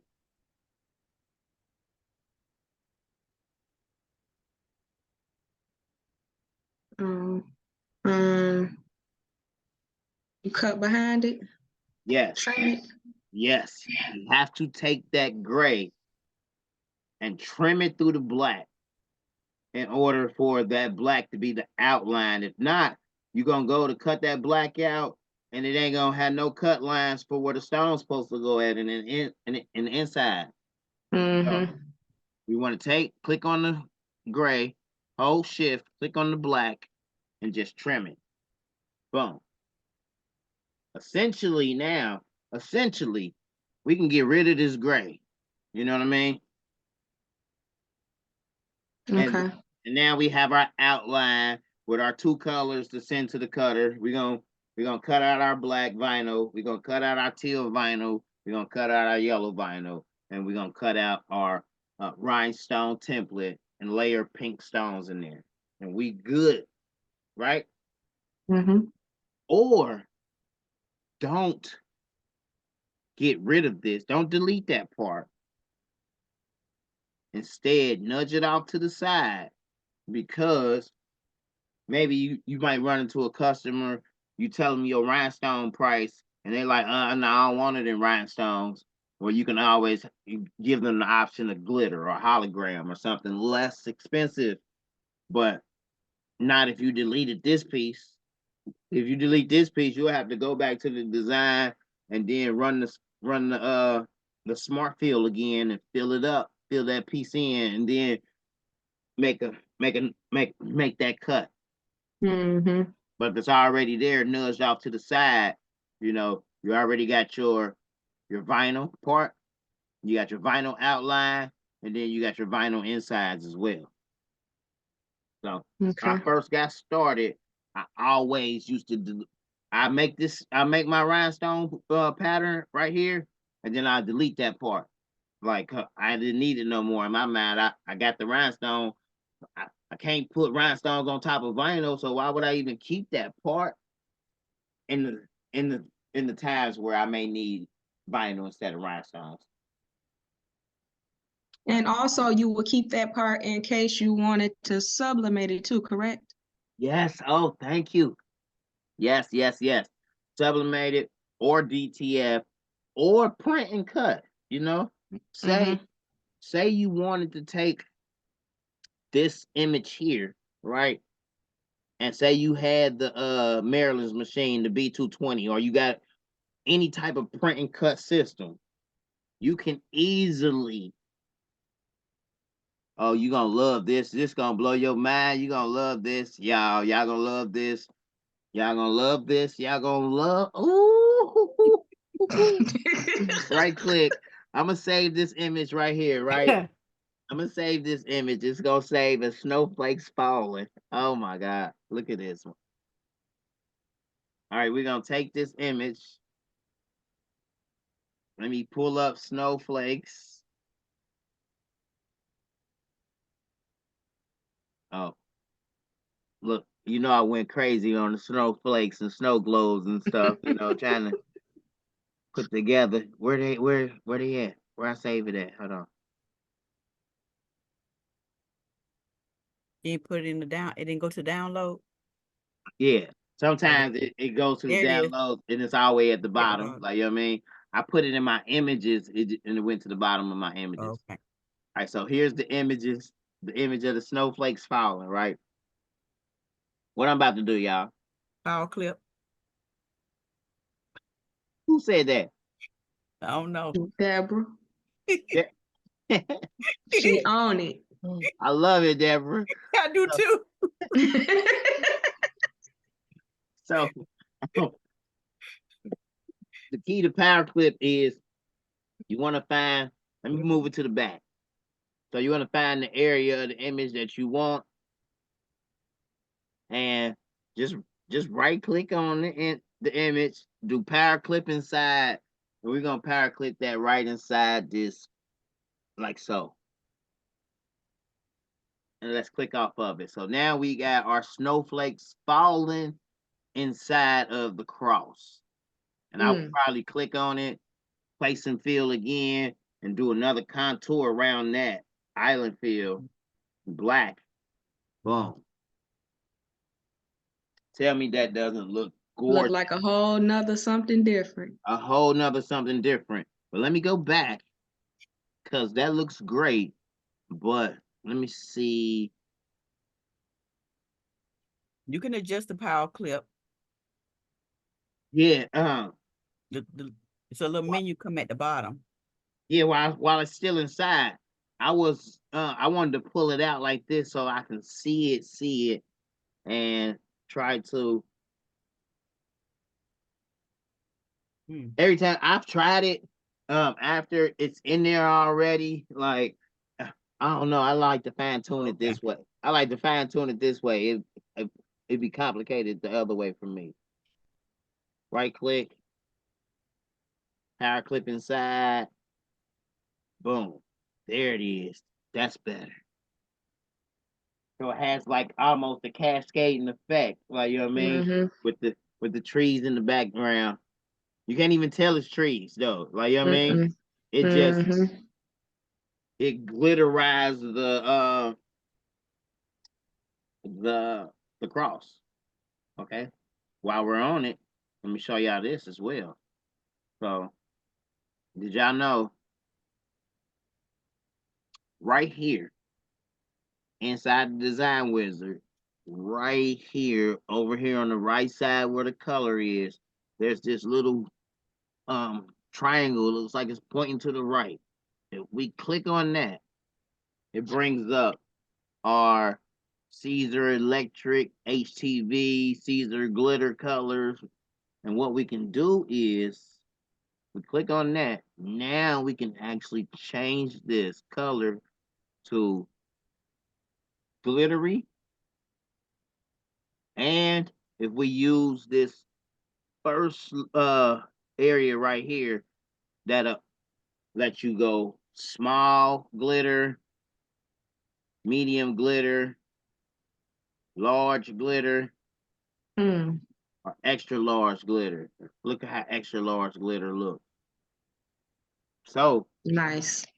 you don't even have to. You don't even have to deal with glitter no more, for real. I mean, sure enough, it ain't gonna sparkle like glitter. It's gonna look like it's sparkling like glitter, which it's a win-win for me. Like, you know what I mean? Like, because I can use that now on and sublimate with that. You know, I can sublimate that on a shirt and then outline that with reflective. You know, and it's going to look like it's glitter and reflective. Like, oh, I love it. I love it. I love it. Let me get rid of this. I use Power Clip a lot when I can think of ways that it'd be useful, especially like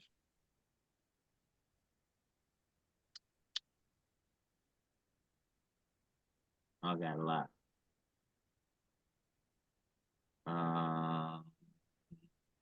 Templates for sale, and it was Daffy. Is it Daffy? Okay, not Daffy. Hold on.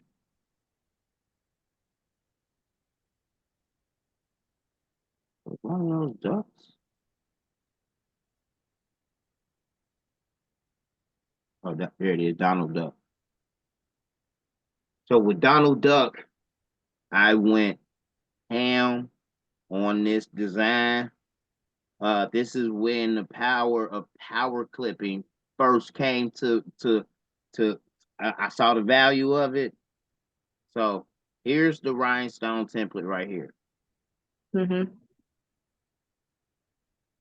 I know people will look at it and be like, okay, why he got what's going on with the hand or whatever going through his face or whatever. Like, if you ever purchase any of my templates, I try to save y'all space.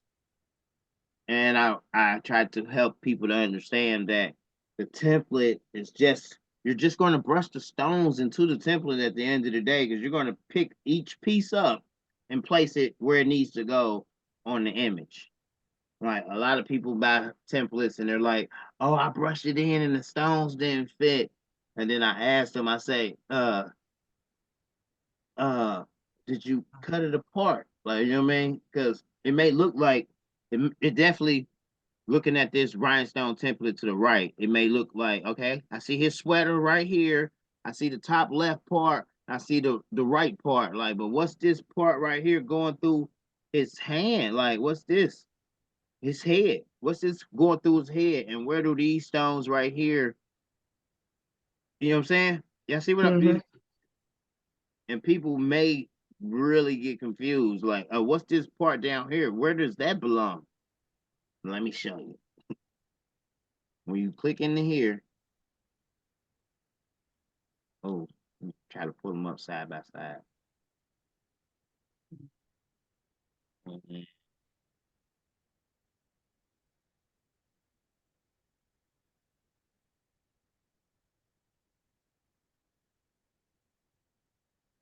Boom.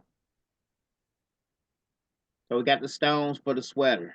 Boom. That's this part over here. We got the stones for this part here.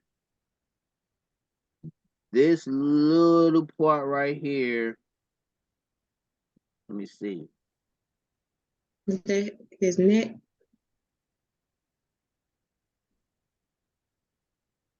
Nope. Hold on. Hold on. I don't think that was his neck. Let me see.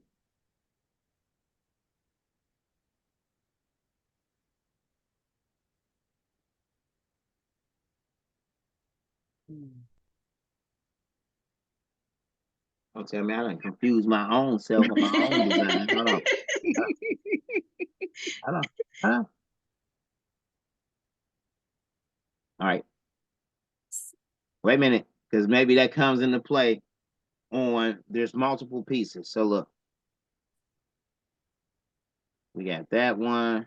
Yes, that little blue. Yeah. All right, there it is. There it is. So on some of the images, his sweater cuts off. So this piece right here goes to this side of the sweater. And then that piece right there goes right there to the inside of this image right here to separate the next piece. Yeah, there it is. But you get all of these different sublimation images.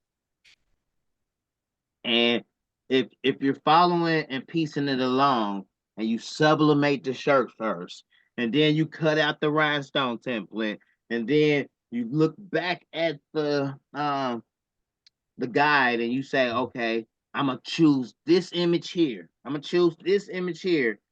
You're going to, before you brush in your stones, you're going to look and be like, okay, I need black stones right here for this part. Okay, here go the other side of the, well, it looks like it's the other side of the sweater. Like, but jump in my inbox if you're lost and be like, I don't know where this part right here goes. And I'm going to be like, well, which image are you using? You're going to show me which image you're using. I'm going to be like, okay, that part right there goes for this part here. This part right here goes for the other part right here, this shoulder piece right here. The other shoulder piece to the sweater. So this will be black, that'll be black. This right here, you're gonna do that with clear stones, and then you might want to do like some AB color red and clear stones for the back here, and for down here you might want to start off with red and AB clear stones, and then brush in clear stones, and then end off with black stones. Like, you know what I mean? But the whole template is there. It just, sometimes people may look at it and say, and they don't even jump in my inbox for help and assistance. Like, you know what I mean? They just give up altogether and say, nah, I can't do that. I try to make it easy. Like this one. That's, you're gonna print that all day long and then decide you might not even want to use this piece right here. You might just want to put the pink all in the sweater and put the pink on the other side, you know what I'm saying? And that's it. I don't even want to rhinestone the background or nothing. I just want the rhinestone the sweater, you know what I'm saying? You don't even have to do the whole design because the color in the background speaks for itself. You know what I mean? Like, so every part of the template don't have to be used every time. On this one, you might just want to do the background in red. And then I'll probably get a little more creative, and I'll take and place one stone right dead in the center of this black part. One stone there, one stone there. You know what I mean? One clear stone. And do red stones for the background. All right. So each one of them comes with multiple sublimation images. All right, let's go back. Let's go back. So, if you're not doing stones, I love doing this method right here. Just, I call it the quick grab and drop, make a copy, change the color, push it to the back. Well, I like the better in the front. Boom. And then I'll just line them up in a way to where they just, that method is better, not even better. It's quicker, faster, and easier, and gives it a distinct look, especially if I'm printing, than if I did it like this and did a 0.1 to the outside island feel, and then, you know, it's symmetrical like this. But if I'm just printing and I'm trying to be fancy or creative, I like doing it like this more, because it's like, it gives it like a 3D, almost jump off at the page at you, so jump off at the shirt. And if I'm doing, imagine if I shift and trim through it. And I cut out this part. You know what I mean? And I do this part in The reflect reflective. or glow in the dark Mhm. or any of that or any of that sparkle stuff. Like, you know what I mean? Imagine how that's gonna look on the garment, like, you know what I mean, after you weed it out and pressed it. Like, even if that is in the forefront, you know what I mean? Now you got Mhm. that shine coming through, but it's not a full shine like we always used to do. Just one of my little tricks. I don't do it in a lot of my templates on Etsy, not yet, but because it's a lot more advanced for people to try to put together. You know what I mean? Mhm. But wanted to show y'all that. Let me jump off of here. Let me stop my screen sharing so that I can see y'all ladies. Hey Deborah. Hey. Hey Terry. Did you ladies learn a lot today? Oh yeah. Yes, definitely. I did, for sure. Tell people it's so much. You can't. I can't cram it into an hour. I can't even cram it into a 2-hour class. How to do this or how to do that, because each technique is all about learning what tool does what and why it does that, and exploiting that tool to the point to where you got to set in your mind that this tool does this, and here's how I'm gonna use it, because I done played around with it like this, and I learned how to use it like this, so I'm using it like this. But you won't know how to use it unless you learn how to use it. You won't learn how to use it unless you play with it. You know what I mean? I got a quick question. Okay. That Amazing Grace, what font was that? Was it the Carlito Hold on. Let's go back to Cra- it. Boom. New Kids Crew. All right. So Oh when we yeah, sure was. yep. So when we click on it, boom, it pops up right here. New Kids Crew at the top. Okay. And then Terry and Deborah, I don't know if y'all know it or not, but at the bottom of that wizard, in the bottom left corner, you can save your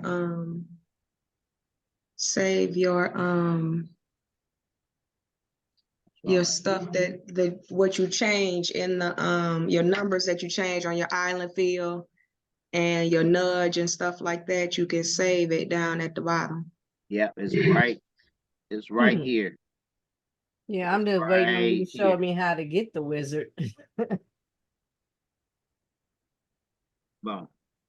Yeah, I don't have the wizard yet. I can't figure out where it is. Did you go back? Did you get on the other computer? Yeah, I'm on my computer and I'm actually in Coreldraw, but I don't see the TRW. Okay. I see a live TRW live template editor. All right. Let's do this. Share your screen with us.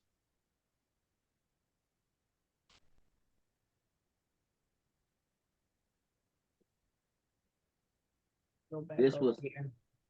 this. Trust me. This was so frustrating for me. Like, I know how to open it up for you, Uh-huh. but getting it to be up there in the top left hand corner of my screen. TRW, the Rhinestone World, helped me with that part. Yeah, they had to help me too. It was a month before I could do anything, and I wanted to throw my computer against the wall. Yeah, that's the way I'm That not wouldn't have there been yet. smart.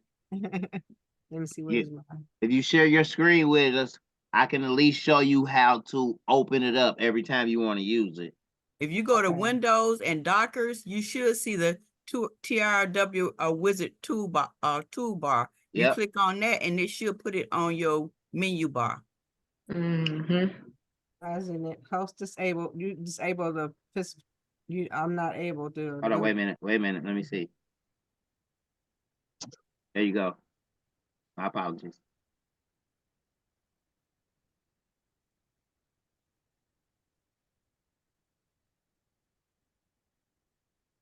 Okay, this is where I'm at right now. Can you go to Windows? A window, Okay, get out the way. then and then go to toolbars. Windows. Okay, Okay, go to Dockers, then come up one and go to Dockers. I only see. You see toolbars, come up one. Oh, okay, I'm sorry. Okay. Yeah,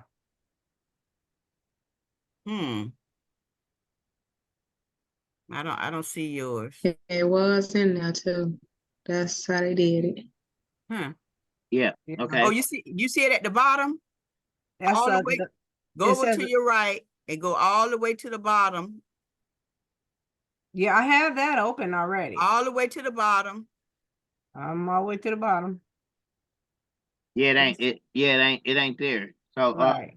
Yeah, I saw it there when she went before.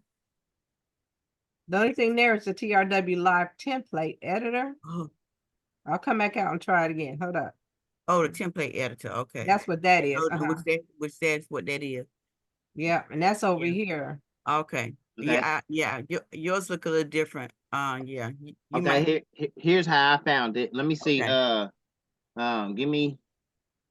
Let me request remote control. Because Okay. I might have set mine up like that. So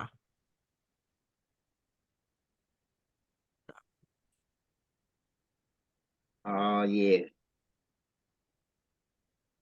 You got it. All right. Let's see. Is it the tools?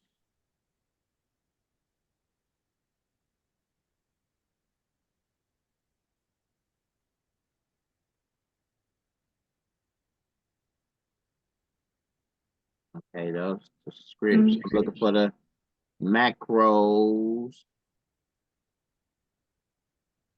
Okay, yeah.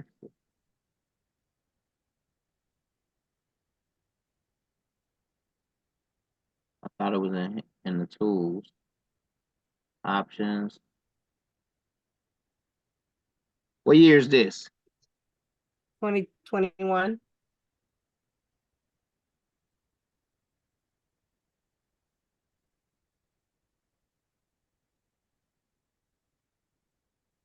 They call them scripts now because it used to be called macros. Okay. Yeah, they call them scripts now. Okay. Whoop-de-doo. mhm. Let's go.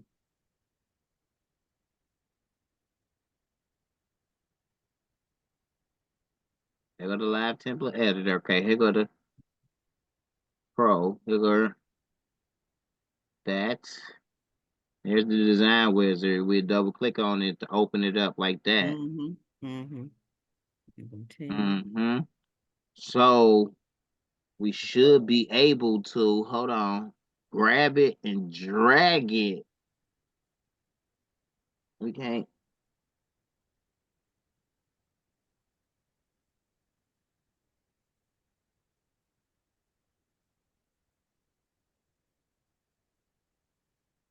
All right, let's see. Let's see. Right click on it. Okay. You can assign a keyboard shortcut, like, you know what I mean? Okay.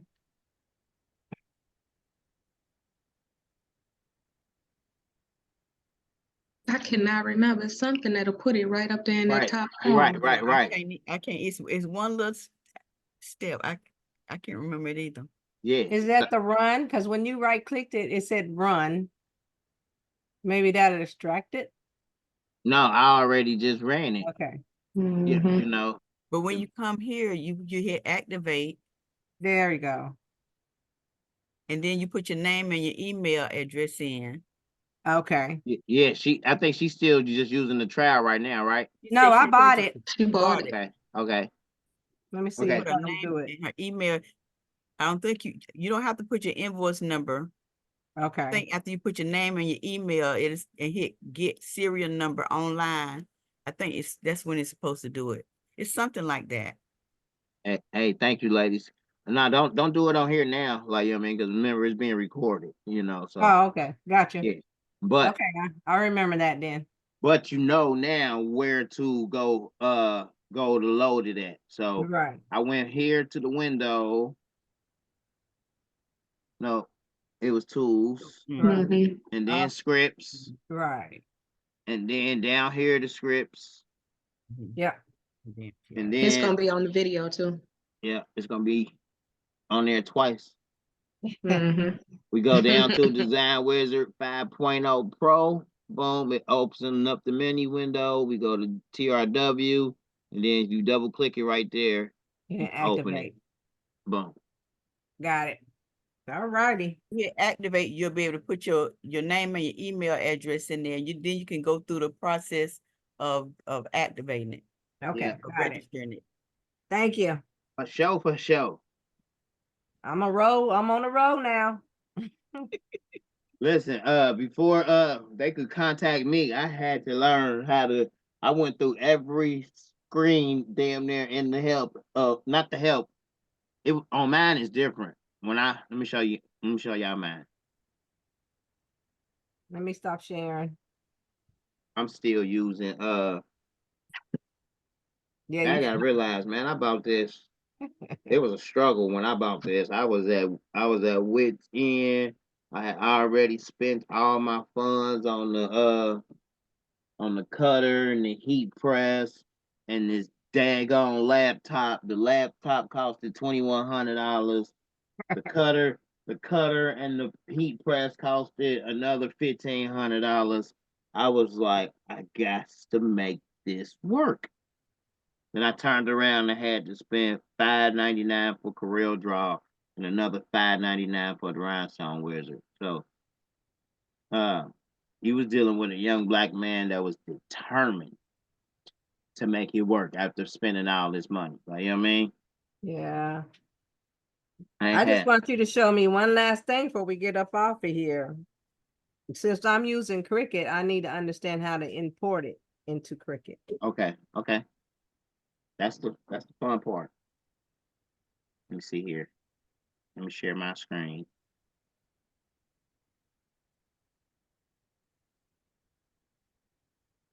All right. This other lady, Marilyn, that be on here. What's that cutter she got, right? A B2N, a rolling B2N 20. Man, that thing cut so fast.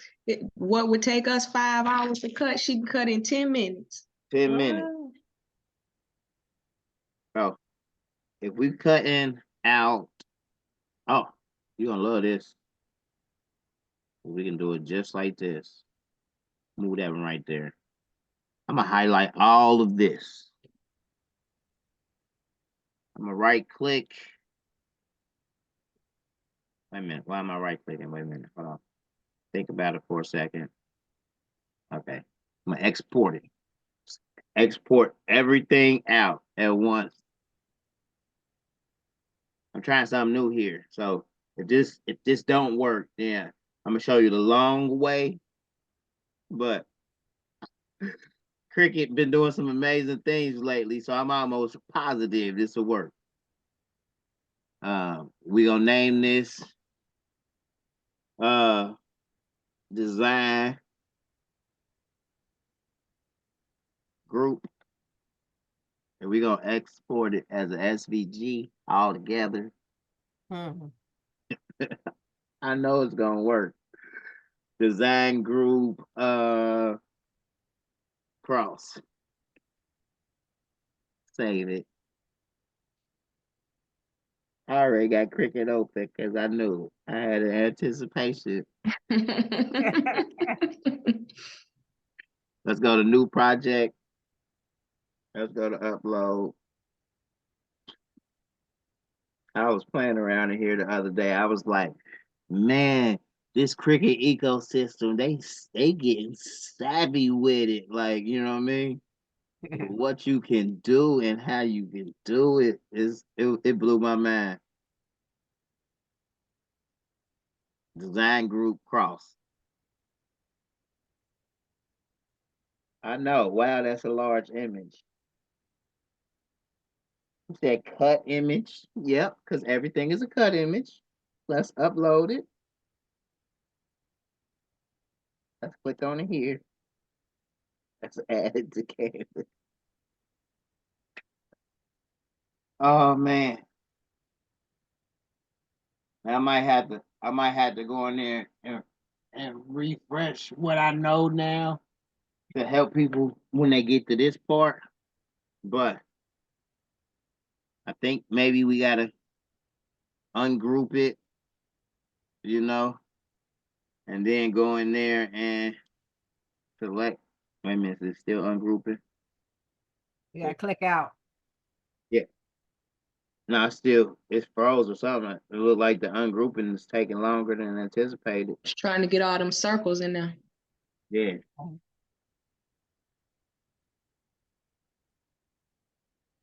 And then too, before you come out of Corel, you have to make sure that it comes into Cricut the right size. Right, So right. whatever size it is in Corel, it needs to come in Cricut that way, or you need to put it to that size, or your hole's gonna be off of your rhinestones. And the sizes is not gonna fit. You're right I about that. learned that the hard way. Let me see here. So this design, as is 9.282 by 15.272. Over here in Cricut, you want a 9? Yep, got it. 282. So it was off. Oh, yeah, I'm sorry about it. You're good. Oh, see, that's a lot. Wait a minute. All right, wait a minute. That's a lot. It froze. It's froze. All right. Wait a minute. Wait a minute. It's working.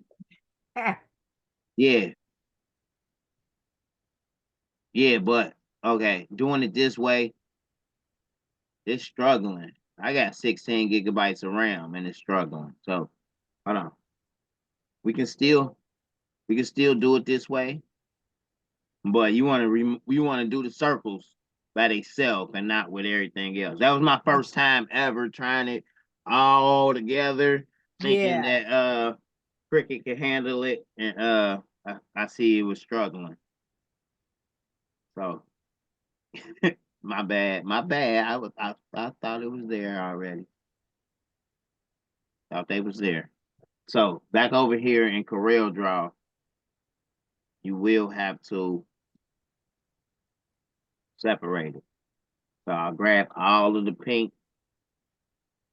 and I'll pretty much grab it like so. Once I got it over there, I'll combine it all together. Got it. Boom. When you combine it all together, you want to get you a box, a rectangle. Yep. Make you a box. The box around it. You want to give yourself room for, let me place it to the back. Boom. And give yourself room on the sides to where so you can brush in the stones without I say brush in the stones and have space to pick them up with. Right. Some of my templates though, I be trying to get every nook and cranny into 11.5 inches. So if the part that you are rhinestoning is like this, which is 8.669, I'll make the box 9.5 by what? 13.5? Yeah, 13.5. That looks good. Boom. Now it's in there. It's nestled in there perfectly. You might even want to go 14 if you want, you know, if you feel like you want more room. Right. But after that, you want to click on the pink, hold shift, click on the black, and you want to trim it through. Yeah. Boom. Essentially, after you trim it through, you can get rid of the pink, but I say never get rid of anything. I'll just edit and nudge it off to the side, you know. Boom. So now you got the I like to call it the stone group. And the stone, you can right click on this stuff and break that curve apart and now you got it ungrouped. I need my designs ungrouped when I send it to my cutter. A lot of Silhouette Cameo users, they need theirs ungrouped as well. So that's why in most of my designs you get the group version for the people who need the group version and the ungrouped version for those that need the ungrouped version. But after this part right there, next I like to give myself a reference of the size. So it's 9.5 times 13.5 inches. I like to save that right there in my file so that I know that's the size that needs to be cut out at. Mhm. Boom. I like to do it for the ungrouped file as well. What's that? 8.669, 13003.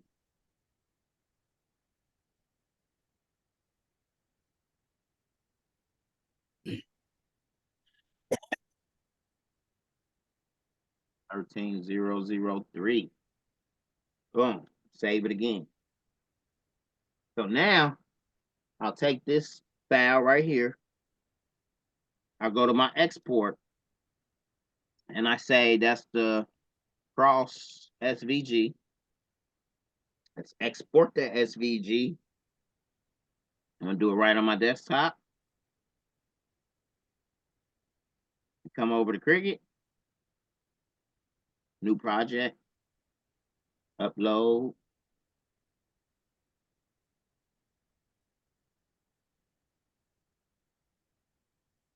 Upload image. It should still be on my desktop. I go to cross SVG. Let's open it.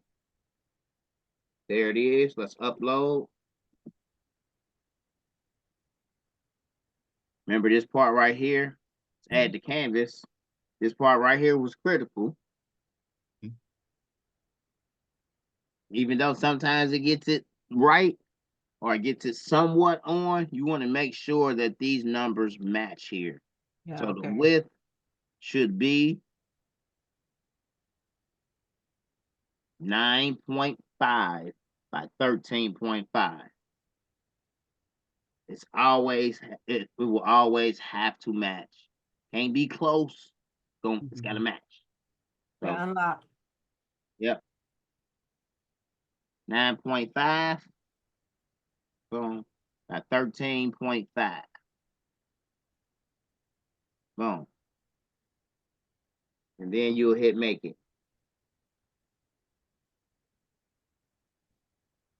Oh, I forgot they did that. They updated that part too. You can't even hit make it. You got to save every project now. Like, you know what I mean? Yeah. That stinks. Yeah, that stinks. But they trying to listen. They got AI on their side now. Like, man, I don't know. Oh, Deborah, you one of my exclusive design members now too, right? Yeah.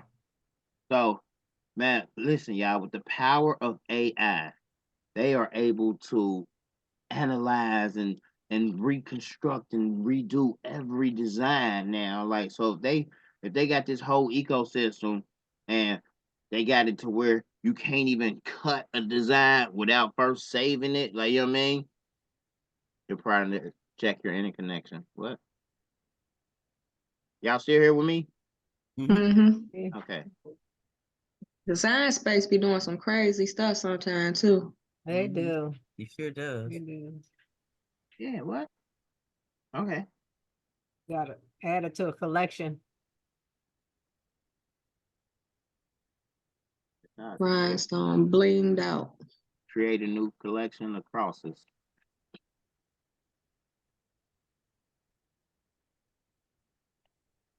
Cross one. Mm. Yeah. Okay. On your internet connection, it says.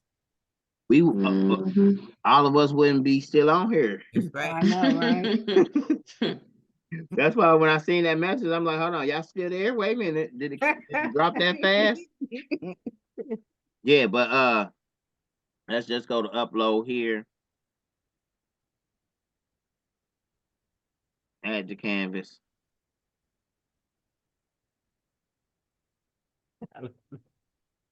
Boom. Yeah. Number 9.5 by 13.5. Mhm.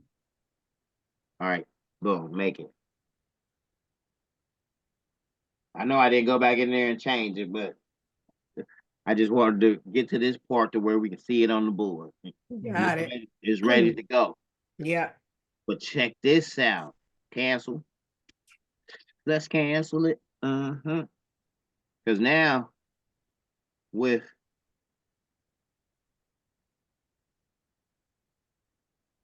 all right, let me change the color of those to green.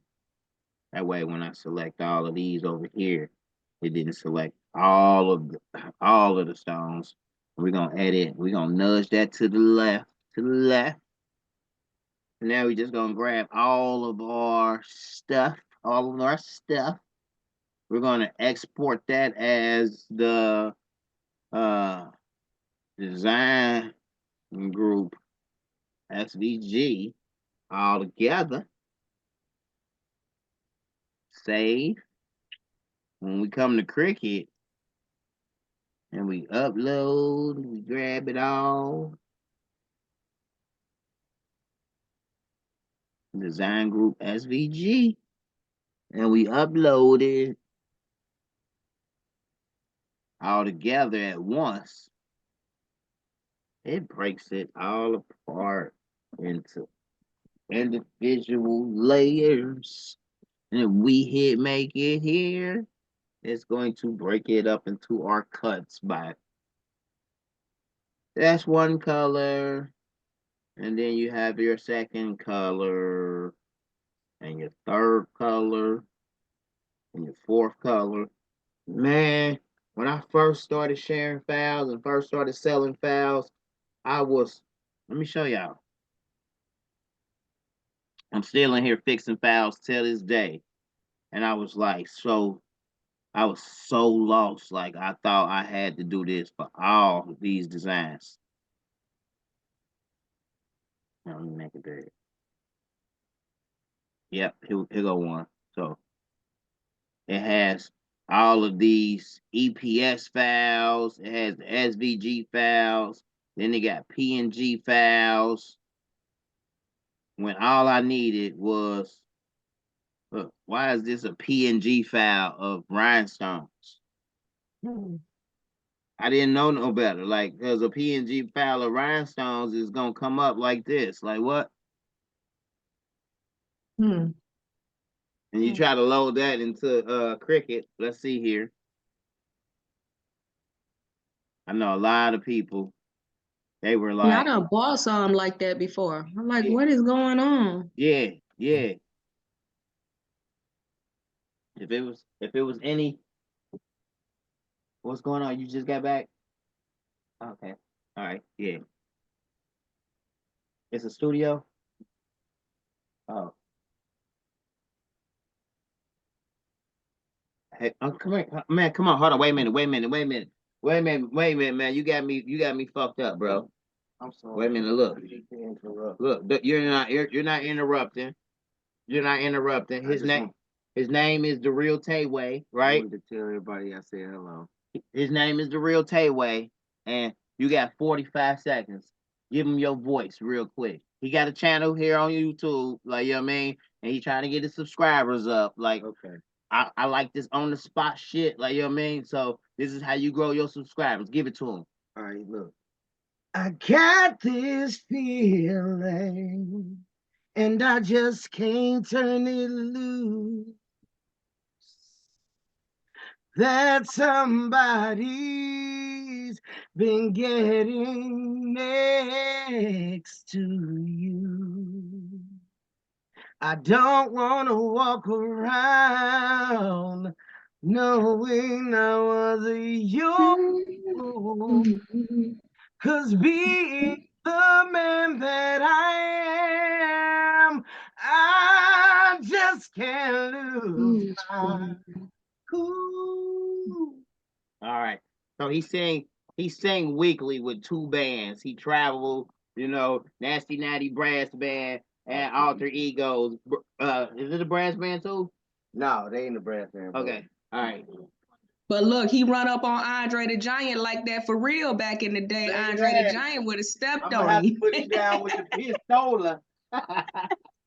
I ain't gonna fight the big man. Hey, Yeah, because you gonna have to bite him. you know you too, bro. All right. Yeah.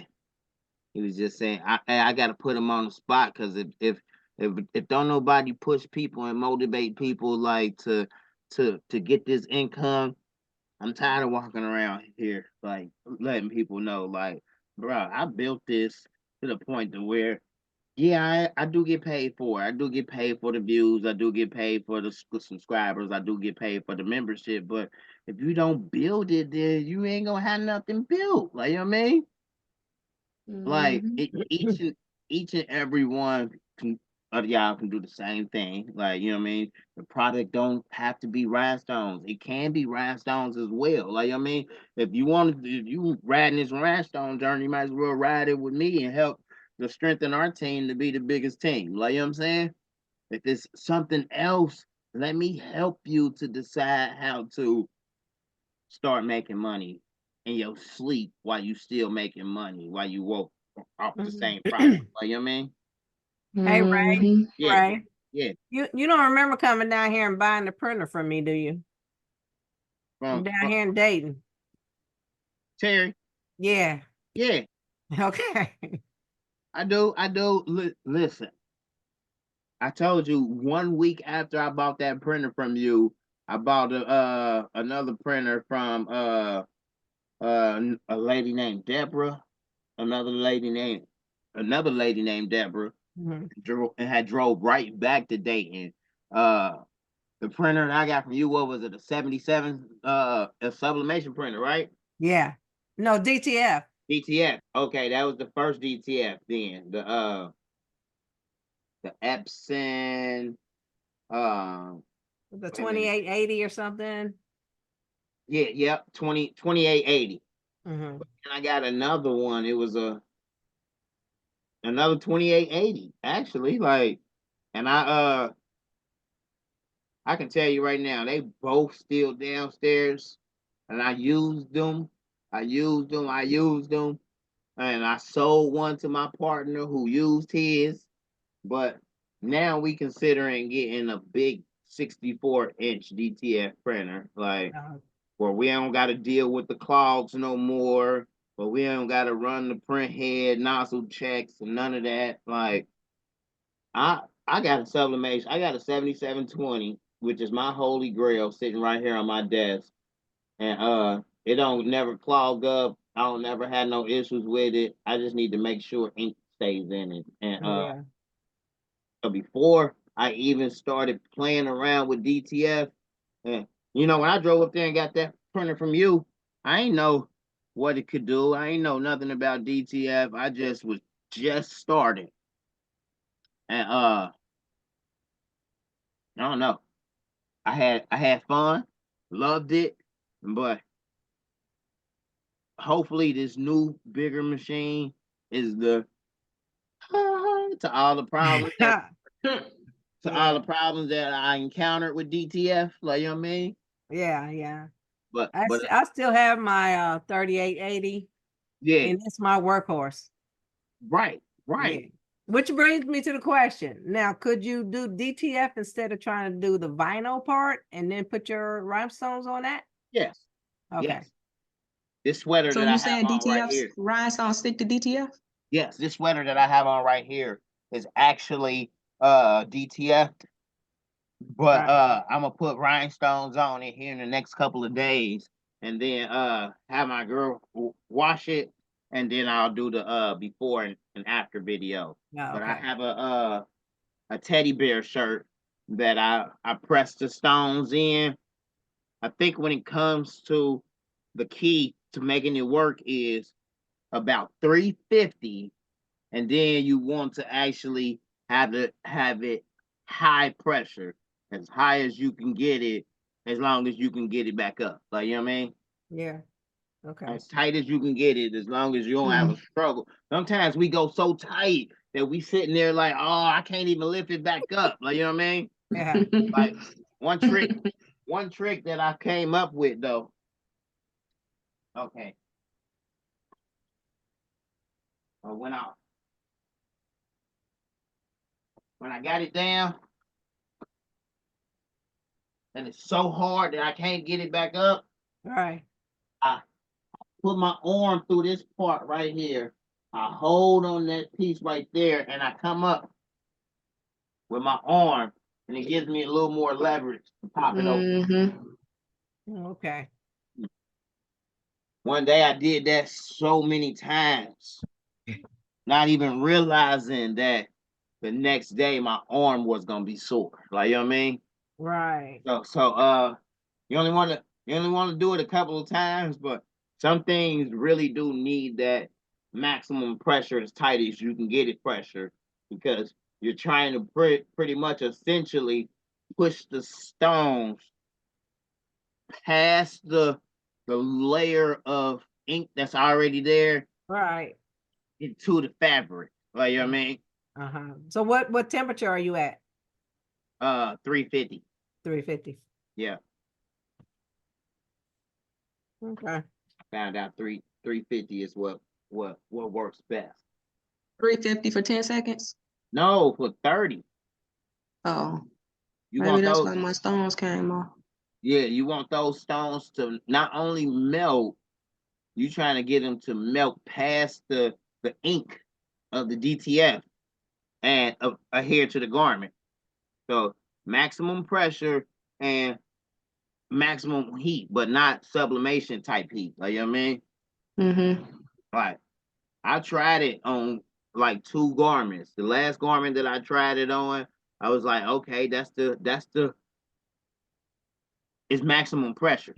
But then I cut the heat up a little bit just to ensure that the stones do melt, and they gotta melt. All right. I think even if they melt and stick on top, that's cool. But you want it to be like, because it's ink, it's not paper. So you want it to be like, but it's thick ink. You know what I'm saying? So you want it to like pass that ink, and as it's melting and grabbing on to as many fibers as it can past the ink. Like, you know what I mean? Because you felt DTF, it still feels like there's a substance on a shirt. Like, you know what I mean? It still feels somewhat rubbery or whatever, but maximum pressure and maximum heat. 360, 350. I wouldn't do higher than 350 though, like, because then you might start melting the DTF. You know what I mean? I got a quick question. Okay. I know the answer to it, but by me knowing the answer to it, it still feels funny in my mind. So if I'm gonna do puff vinyl, and I'm gonna do rhinestones with that, I will most definitely do the puff vinyl before I do the rhinestones. Correct? No? And see, I thought that in my mind, I was thinking the other way. That's why I was like, it don't feel good in my mind. But I was thinking you would do the puff first because the rhinestones are gonna sit up higher. But I was like, I should use a pillow and do the puff because if I get the puff too hot, it's gonna wrinkle up and look like a mummy. Right. I've done that before. Right. So me and my partner, we done ran circles around it, and I still ain't tried it yet.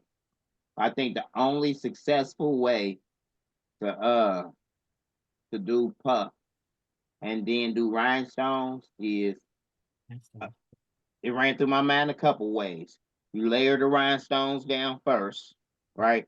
Then yes, you'll use a pillow, and you still need maximum pressure on the puff to get it to puff up, right? You need maximum pressure at 285. So rhinestones ain't gonna stick at 285 for 12 seconds or 10 seconds. So you need to do the rhinestones first at 315, 320, or whatever you press them on that. Lower the temperature down, and then add in your puff, add in the pillow, but you want to test your pressure because you're gonna need maximum pressure to press past the rhinestones into the pillow with the puff. Mm-hmm. I'm gonna try it today before I leave. I gotta do a video. 2024, I gotta do a video a day. Every time somebody questions me, like I be sitting around thinking of what video I'm gonna do. Let the video ideas come to me and they go and just do it. So we done ran in circles about it. It's all about just doing it. The other way is press the puff on, and then you go get you a mini Ooh, one of these, mini press. the hand press. Mm-mm. The mini press ain't gonna get hot enough. You said it ain't gonna be hot enough. Mm-mm. Not What? them little mini presses. Mm-mm. It don't get hot enough for the rhinestone. The stick. You saying this mini press don't get hot enough for the rhinestones? Mm-mm. Not the stick. Yeah, I've done it. You got They to might be- remember, They might be on rhinestones, there. They might be on there one time, but mm-mm. they need the heat and then they need the pressure. Mm-hmm. They need both of them. Which one are you using? I got this one at Michael's. I got the Cricut one. I think I might have got this one at Walmart. I got all them Cricut presses, but they don't get hot enough for rhinestones. Oh You man. use them on vinyl, but that's about it. I should have used mine to do my keychains with. I put my keychains on that hot press. Oh my God, my leather turned into mush. Yeah. Oh yeah, you gotta remember to cover it with the cover. Yeah, it was covered. Yeah, but it was too hot, right? Let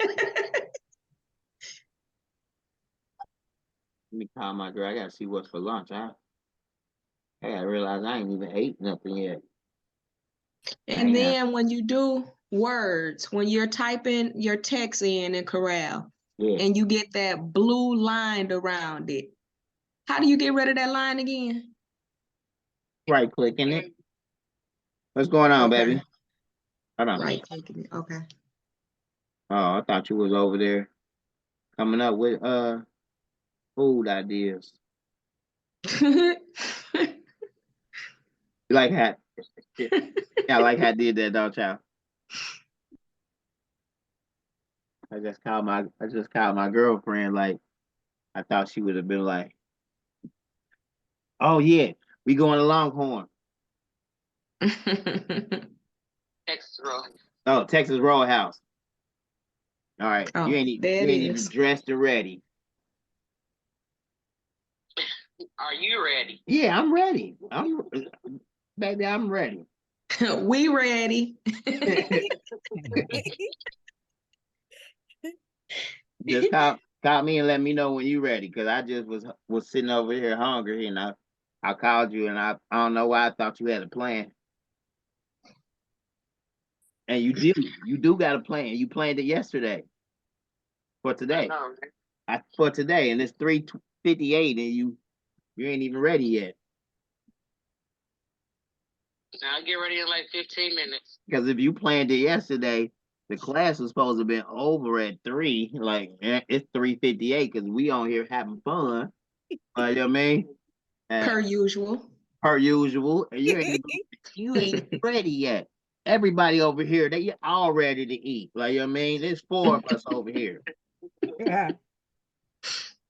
You know what? You always talking shit.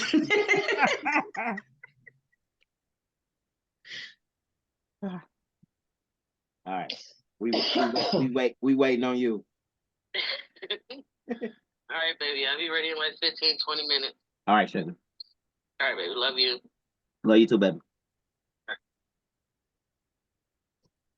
She was gonna have me fly to Joe Ellis, like, you know what I mean? Like, come in the house with hot fried chicken or something. Mm-mm. All right, what'd you say? The line around the text. Let's jump into it. And you know all my trainings like this. I tell people that it's 2 hours, like, you know what I mean, and I go on here for as long as I go until You know what I mean? That's happy. Mhm. All right. No.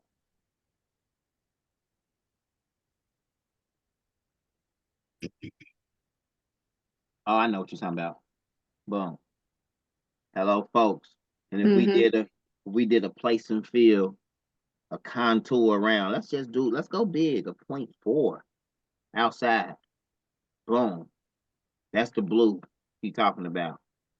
Let's go in. Let's come in some. Let's do a 0.2. That's the blue. If we change the color of the outline to gray, boom, the blue is still there. Faintly, you can still see it. All you got to do is right click right here on the X. Couldn't remember that. I kept hitting the X, getting rid of everything. All right, what that blue is let's click it here, boom, and it pops up here. So every time you click something on the screen, you got a corresponding bar up here that lets you know everything you can do with that, with whatever it was you just clicked. So if we click right here on this gray, boom, this bar that pops up here, it shows us the size of it. Boom. These right here are the coordinates of where that is placed at in my 100-inch workspace. So I got a 100-inch workspace. It's on X-axis 13, Y-axis 98. It's 6.6 inches by 1.7 inches. Like, and then right here that's the outline. So if we zoom in on it, there's no outline on it. I can change that outline to red by right-clicking over here instead of left-clicking. We right-click on it. Now that outline is red, and it's the size of a hairline. So when we right-clicked on it, it changed the value right here to hairline. It was first none, but once we right-clicked on it, it went to hairline. Now we can change that value to 0.5, make it thicker, 1.0, make it even thicker, and down in the scale all the way up to 36, which of course is too much. Let's tone it back to 3. You know, now we got a 3.0 outline. That's always going to move. Like, we can't click on the outline and grab it and move it by itself, because that outline is actually the outline to the gray. So it's actually the outline to the gray. Once again, we can take our hello folks and chop it through like so. And now we got that outline to the gray because it's an outline to the gray. But it's not a cut line. You know, if you send this to the cutter, it's not going to cut. See, you can't see. It's just a visual outline. It will print now, you know what I mean? But it's not a cut line, because you can't take this gray and chop through it. It's just a visual, it's a visual thing for you to see. That's why I always was stressing on the previous videos, you want to get rid of that, like, you know what I mean? So you don't confuse yourself when you go to making contours and you go to making outlines. You know what I mean? You don't want to confuse that outline with a contour. You know what I mean? So, because right now, that gray is just that gray. What we would want, if we really wanted to put that on a shirt and have it looking like that, we're going to take the outline off. So we're going to change this to none. We're going to place and fill 0.2.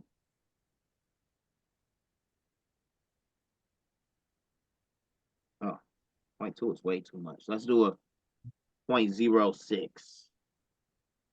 Boom. Let's change it to red. Remember, whenever we do that, there's the outline right there. You can barely see it, but if it was black, or well, this was gray, and then that was red. There it is. We can see it now. Of course, we can turn it up here, but we don't need that. Let's get rid of that altogether. What we want is this part to be red. But if we move the gray, it's going to be all red. What we need to do now is trim it and shift and trim through that red like so. Boom. In doing so, let's move this to the back.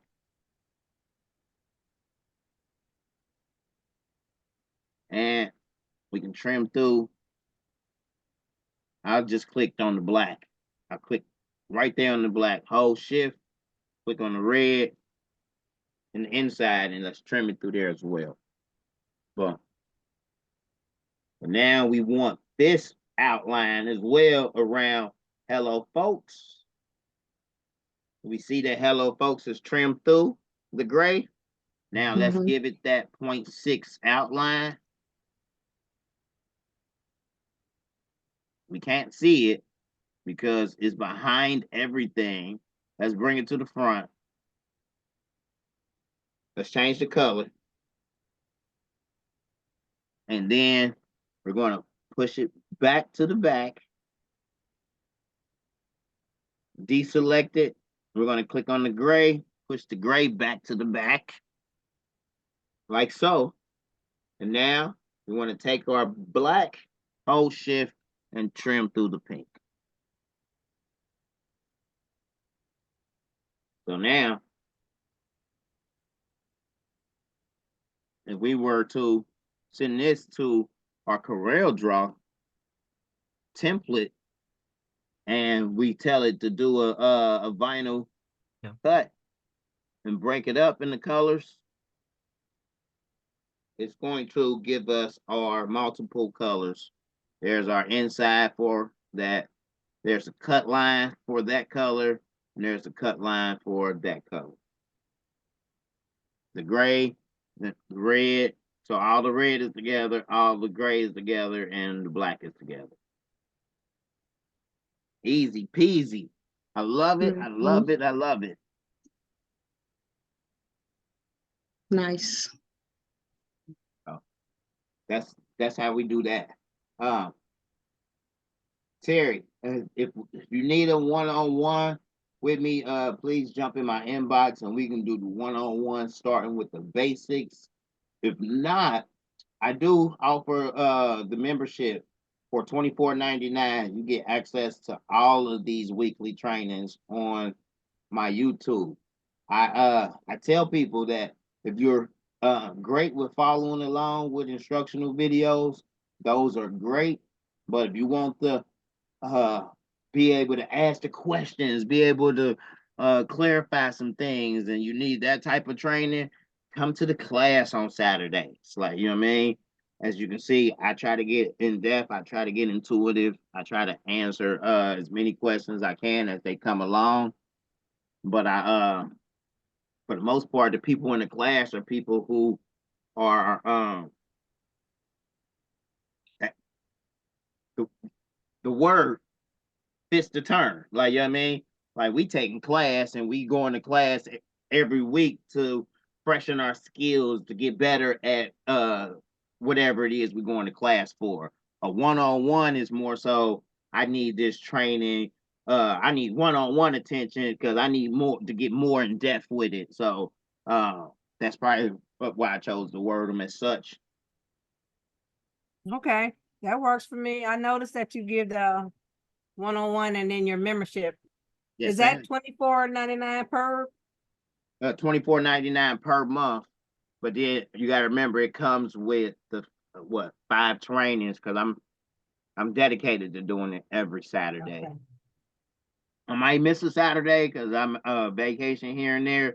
So that's 4 Saturdays a month, but they there. It's tons of them there. Right. Okay, that works.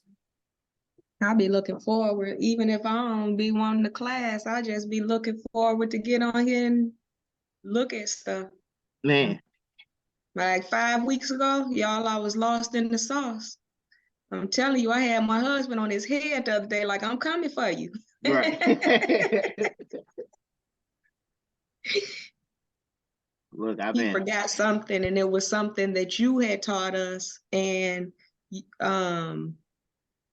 it was, I can't remember what it was, but my wording wasn't exactly like his. right. And he was just sitting there listening, and he got his mouse, and he doing what I say do. He looked at me, he said, look at you, trying to teach me what I done already taught you. Just so mad. Hold on, wait a minute.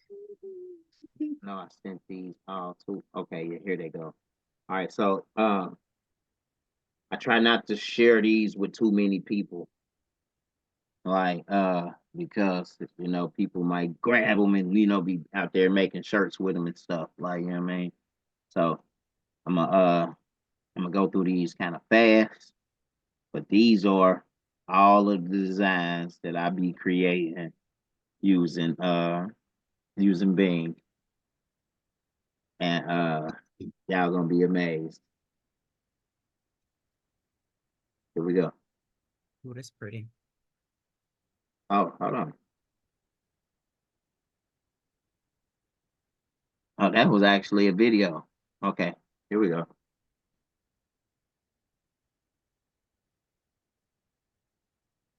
Oh, it had sound to it too. Wait a minute, I'm tripping.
Man, I need a sublimating printer so bad.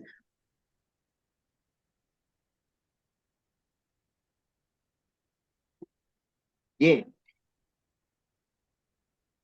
yeah.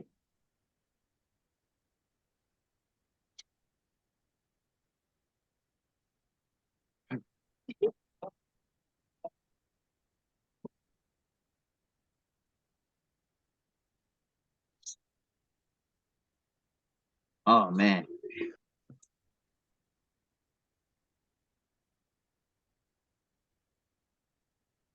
That's nice. Very nice. All right, hold on. Because there was more. Here we go. Boom.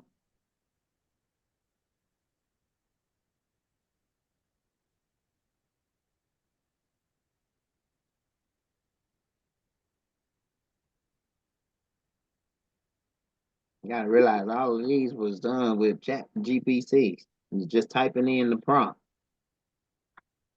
Mine don't be working like yours. I promise it don't. You gotta use the creative. You gotta use the creative part. Let me see. Look. Ooh, That's nice. that's Yeah. nice. Very. That's nice. Hold on. I ain't done getting off of here yet, y'all. But let me show y'all. I may just be showing off. Yeah, I'll do that sometime. But Talking about dudes. look at this. Where's that? That's it. Here we go. There she go. Boom. Drag her in. Boom. Right click. Outline trace clipboard. Make it pretty. Make it pretty. Don't mess it up. Okay. Mhm. Boom. We're gonna make that bigger. We're gonna give us a box so I can see what's going on. Boom, put it to the back. All of this, we're gonna ungroup all of that. We're gonna click right here. Boom, select all of the same color. We're gonna make it purple. Yep, boom. Make this black so we can see it some more. Boom. Oh, let's give her the highlights to her hair and to her dress. I'm gonna just go just like this and just highlight all of that up into there. Boom. We're gonna change that to teal. Boom. It's cool. It's got them extra little pieces in there. I think it looked better without those little extra little pieces that wasn't right there that I didn't see. I'm gonna just zoom in, hold shift, and let that one be released from the section, and zoom in, hold shift, and let that piece be released. So now let's change it to this pretty blue. There we go. We're gonna zoom in again, right click, combine, and weld. Boom. It's 50 right here. You're gonna click right here. Ah, dang, it's connected to there. Why it's gotta be connected to there? That's okay. I'm gonna draw a box from here. Wait a minute. Those lines ain't even straight. Let's start over. Go back to my select tool. Go back to my pick tool. Boom. I'm gonna drag a ruler down from here to right there. Boom. Now I'm gonna draw my box from right here to there, like so. It don't even need to cut into the 50, because if it cut into the 50, then it's gonna cut into my power. Boom. Grab my power trace down here, smart fill, and bing bong. Let's make that color too.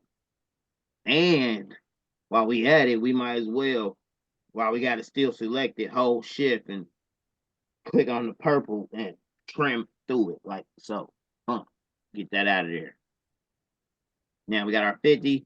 Let's grab all these little pieces right here by selecting that, selecting all the same color. We're gonna add some color to the tips of her hair too. We're gonna zoom back in, right click, combine, and weld. Those extra little pieces that's in there, we can just go in there and get those like this. Boom. Let's go ahead and combine. Oh, it was more.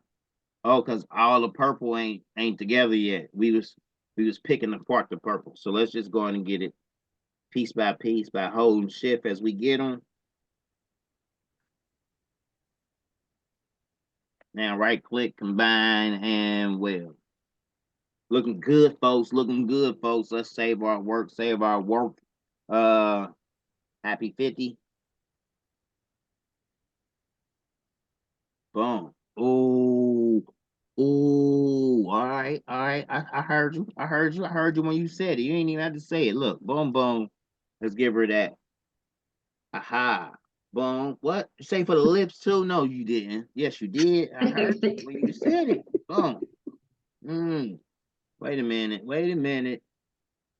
I don't really be knowing because I ain't no makeup guy, but hey, we're gonna leave it like that. That looks good enough. It pops out. What we might want to do already, right, is go ahead and down here, we got the option for add one stone. Click on that. And let's pop one right there. Pink. We don't need that no more, so we're gonna deselect it. We're gonna grab this one and we're going to pop one right there too. Boom. Right? Those gonna be rhinestones. All right. So we already got it. This piece right here, we don't need that. We don't need this piece right here. I just click on them and delete it. All right. So that looks good. Actually, let's grab her. What's going on? Why is it that whole box right there? Let's see. You didn't delete it before you put the other one up there, did you? The background. Let me see. Yeah, you're right. Oh, the background to her. Mm-hmm. Or whatever that is. Let's get that out of there. Let's move this back into place. Now let's try it again. Boom. Let's drag her up because we want to resize her. She was only 5 inches. Let's go. That's 8.2.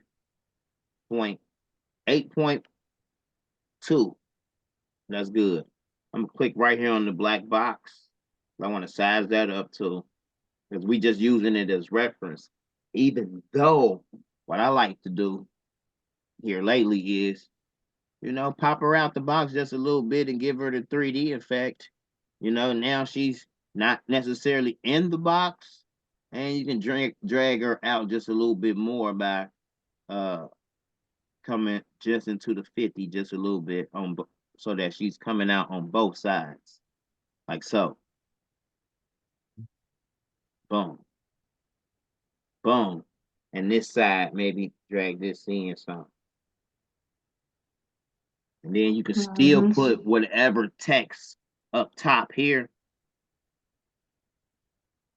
All right, that's 10.563 by 12.168. That'll look gorgeous and huge on a shirt. I like go big or go home. Some people like tiny, but you can't go tiny with rhinestones. Like, you know what I mean? Unless you working with SS1s. I don't even think they make those. Like,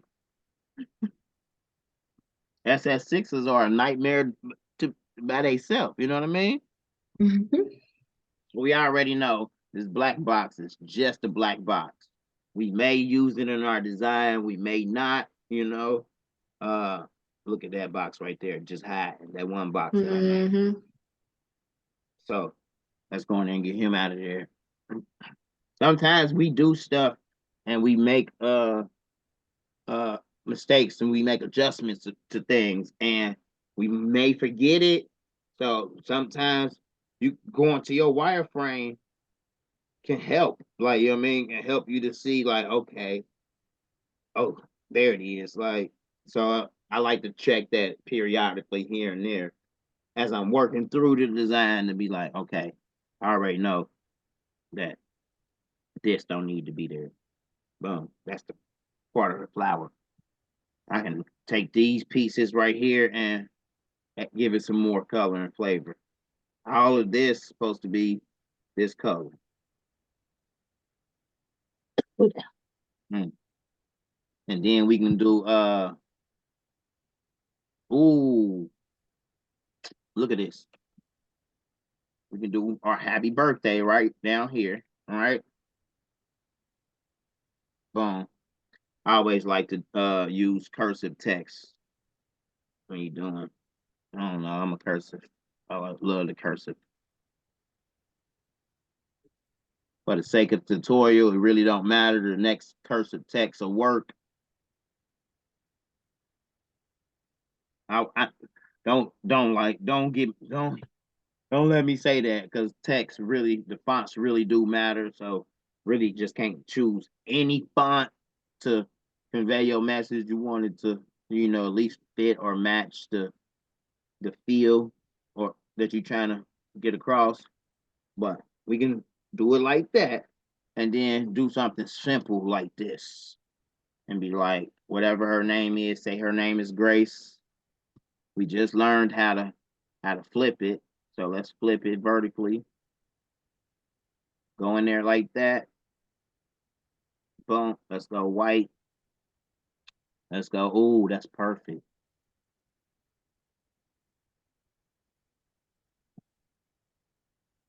I mean, that text ain't bad.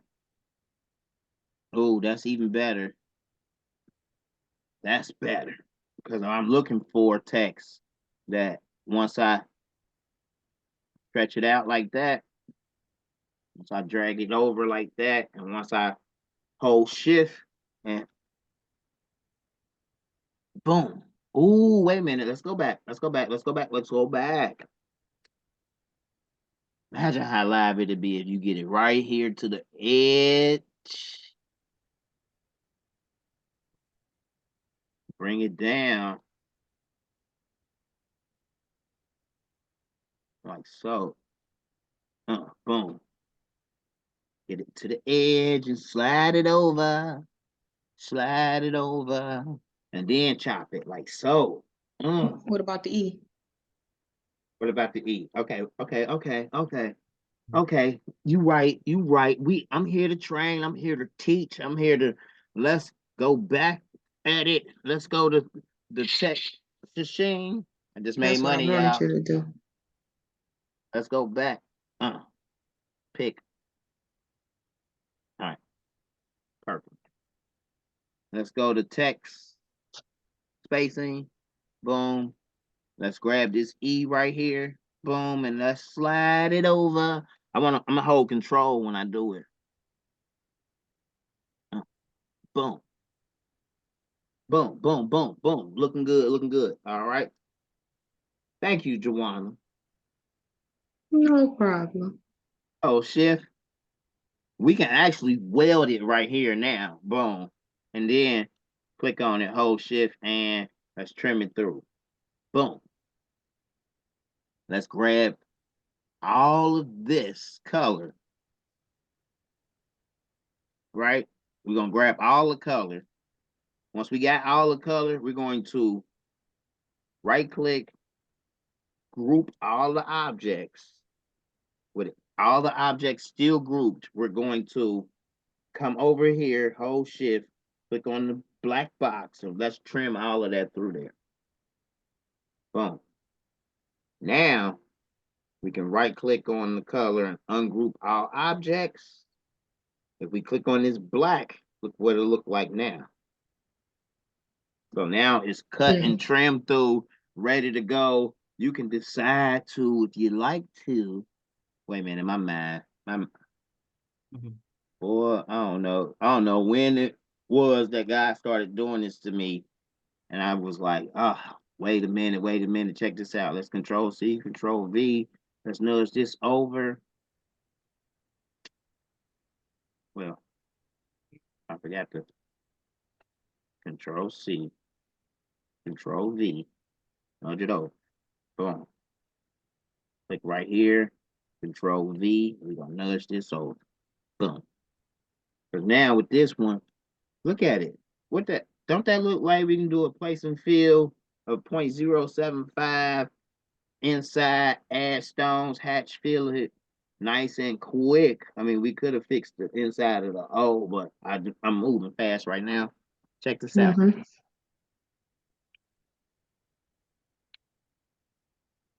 Shift, clear pass, merge, overlapping, no objects. Oh man. Watch how this gonna look. I already see it.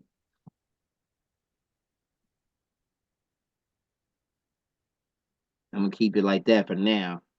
Come up here. I'm gonna open up my my workspace, make it bigger. Because now when I click all of these and I go to mockups and I place it on a shirt. Oh.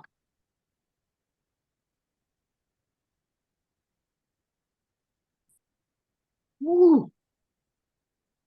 I'm so excited. And I kept it white, y'all, for the suspense of it all. Because we changed the shirt to black. She looks scary right there. She do. I mean, we could have did some cleanup. We definitely could have did some cleanup, but That one looked like somebody would love it for Halloween. Nice. I mean, even on a white shirt with the black background. Mm-hmm.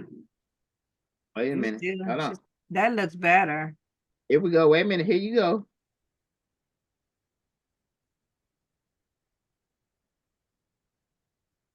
There it is. Nice. Because it's going to have the black simulated stones. That's nice. On top of the black sublimated image. Like, you know what I mean? Yeah, that's nice. Don't have her name. Wait a minute. I was moving fast. When I first saw it, when I first was working, I was like, oh, I was gonna do just this part. and place and fill, do an island fill.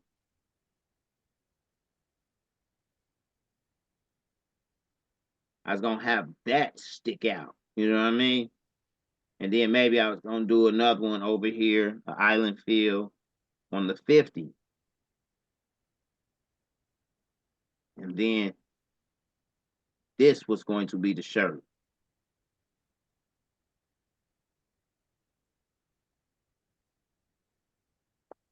What we saw, what we originally saw, but now we can take it and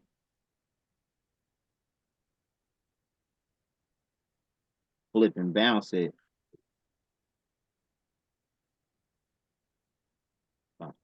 You know, we wouldn't even need that black, you know, and we can start playing with the colors as such. We wouldn't even need this part right here. Uh-oh. See, we were supposed to use that to chop through. Oh, we chopped through the wrong piece. We chopped through the wrong piece of the purple. Now we don't need this. I would have fixed that. You know what I mean? I would have fixed that part right there to complete the 50. We wouldn't need this part over here. And we actually really don't need the black box no more either. So now we got Grace on the shirt with the rhinestones insinuating her name and her birthday. Like, but when I first seen the rhinestone design, first seen this design, you know, every line can be stones if I took my time and just went through the whole entire design. We may be able to click it. I'm almost sure we can. Do a place and fill, island fill. Let's not use the blue stones though. I like switching the stones up just in case I want multiple colors. Then I don't have to go in there and try to pick all the stone colors apart. Boom. Let's do island fill. Oh, see, it's not letting me fit even an S8 stone in there. Okay, let me try it again. Because there's a trick for that. Oh, yeah, there's a workaround for that, buddy.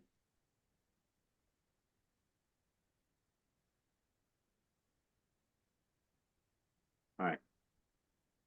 Watch this.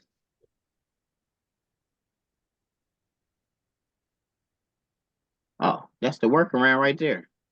So the first workaround is the image has to be larger. But 10.2, that's pretty large already. Mm-hmm. We chop this off at the bottom. Let's see here. All right, 10.3, yeah, that's pretty large already. So what we'll do is we'll click on the purple. I'm gonna do a place and fill of the outside. No stones. We're gonna contour that by 0.02. Then we're gonna do an island fill. Okay. We're going to declick off of it, click on the white area, and let's click on that new island that we just made. Let's change it now. Inside, add stones, let's put our 0.075 back on, and then do an island fill. All right, I have a sandwich. You gonna go get? I get done. Huh? I get done.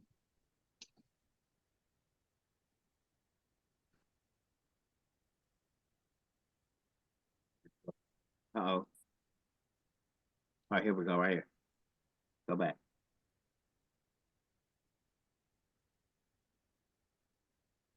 Make sure, okay. We'll click right here on this island that we just created. Do an island fill. After it does the island fill, you know we got to do our clear the paths, merge overlapping stones. I know we don't see it because they're all still behind the purple. Mm-hmm. Let it work its magic, work its magic, work its magic. Y'all gonna love this. Oh. After it works its magic, let's hit to the front. And then let's save. I know it's a lot of it's a lot of work, but it looks good already. It does. It does. It looks good already, but I would take the time to actually go in there and fix all of the curves. Which they pretty much laid out for us. You know, it's just sometimes it got off of the curve, you know, and it wasn't curving. Right. But oh, this is gonna be gorgeous. This is gonna be gorgeous. Oh, when I get done with this, can y'all see how this is gonna look when it's finally done by using vector graphic line art to start with? So what would you call her? What do you think you said to get her? Hold on.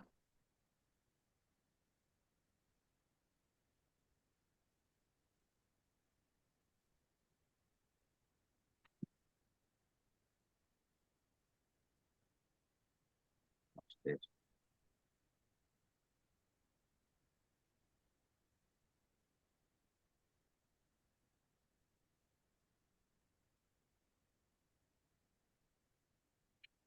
Please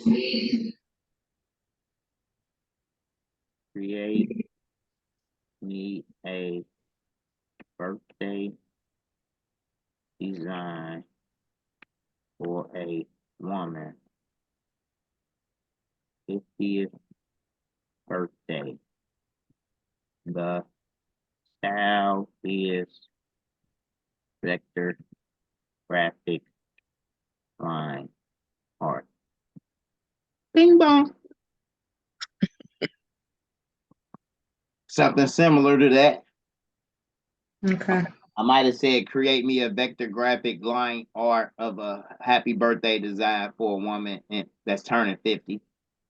Okay. You remember the one that I was making created by King? Yeah. I didn't finish it yet because now I don't want to do it. Why not? Oh, Because them hands do look like they're gonna be holding her boobs up, and I don't like that.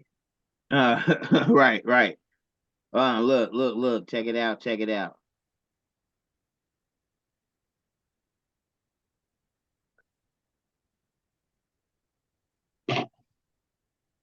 And for this one, I put in graphic line art.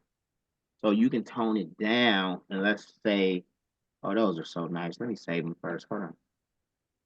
Cause I just, y'all gotta realize, man, I just drew this shit, man. Like, you know what I mean? I'm cold with it.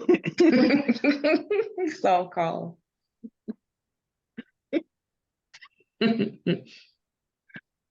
All right, we're gonna scrap that. We're gonna start a new topic. Create me a vector line art of a African American woman. Vector graphic line art for an African American woman.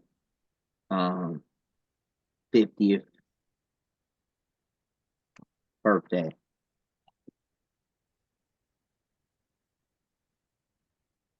I could have said, give me an urban feel with dark, thick lines. Like, sure, I'll try to recreate that. Here's what I came up with. I hope you like it. Hope you like it. I hope you like it.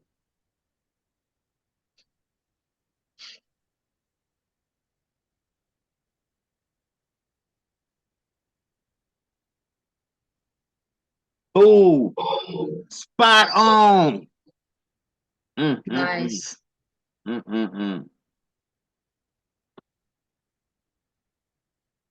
You like it? I love it. Nice, Look nice. at that. Look at that. Sublimation win. Sublimation for the win.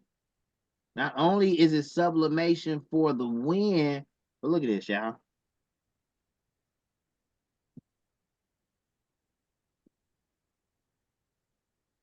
Look at the power of this. Tell me this.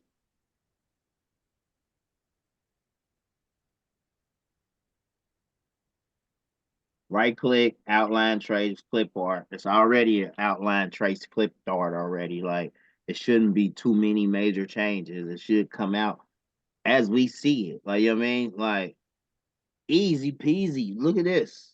Ungroup all objects. Let's get rid of this. Is there a box on here? Nope, there's no outline. So now we pretty much working with something we just drew 36 seconds ago. And let's see. Okay, what? You say you want her jacket to be pink? Okay, okay. Let me get her other arm in there. Okay, this little piece right here. Man, we just coloring via computer right now at this point. Let's make that heart right there red. Bing. Oh, you say, okay, she had that color of a tone to her. All right. We really don't need that, but that could be hair back there too. Let's change that to gray. Okay.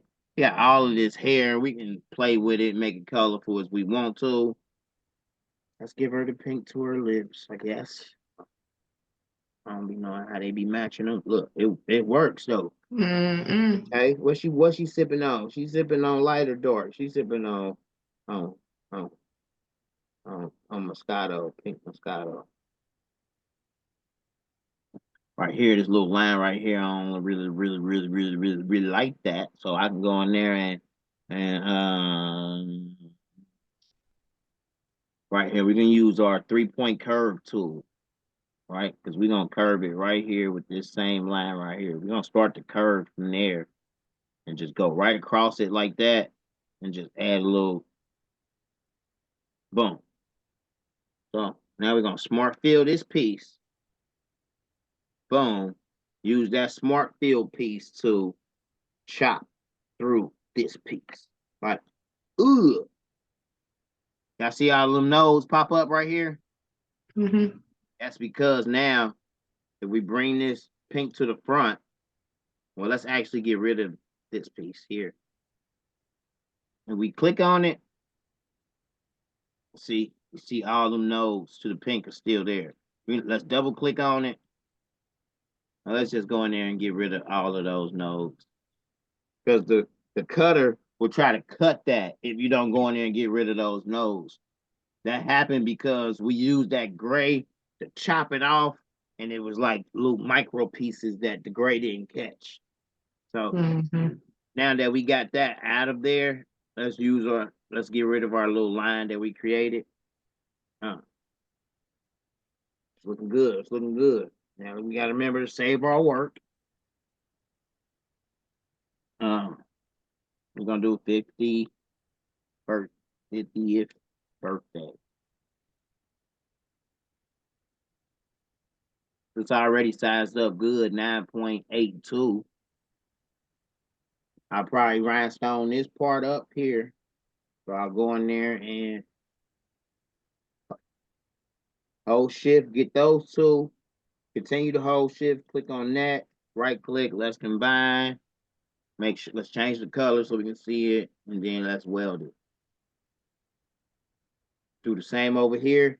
Click on the 5, hold shift, click on that piece of the 5. Continue to hold shift, click on the green over here, and let's just weld it. Boom.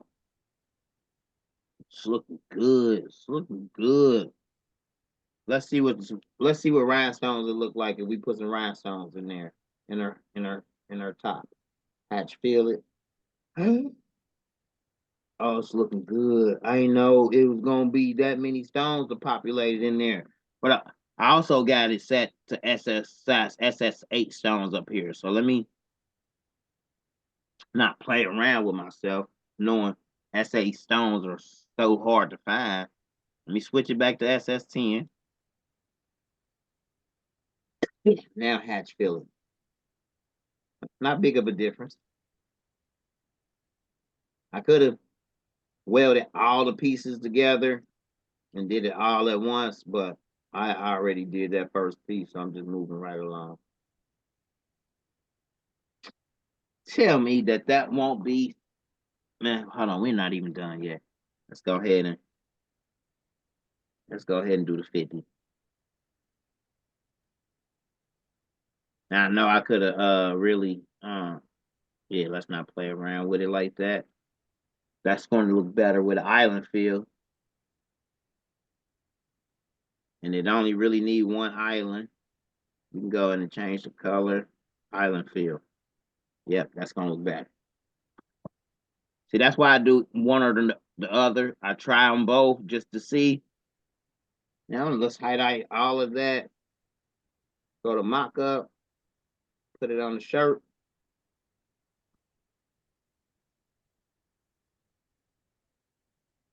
Hold on. I was moving super fast, wasn't I? Wait a minute, what? What? Lost her face.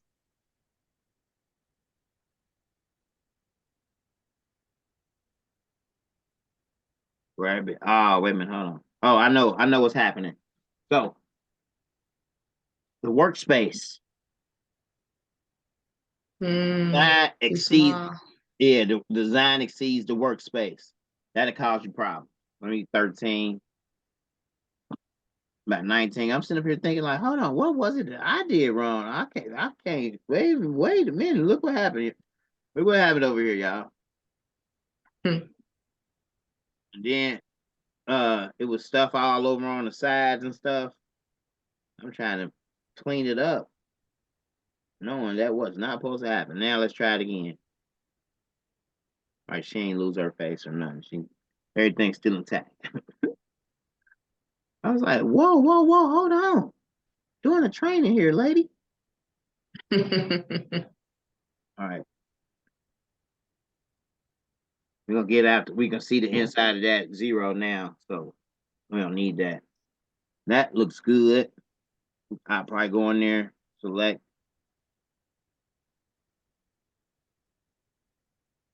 all of this pink, actually turn it pink. Select all of those. We're going to group them together so we can simulate the stones and turn them pink.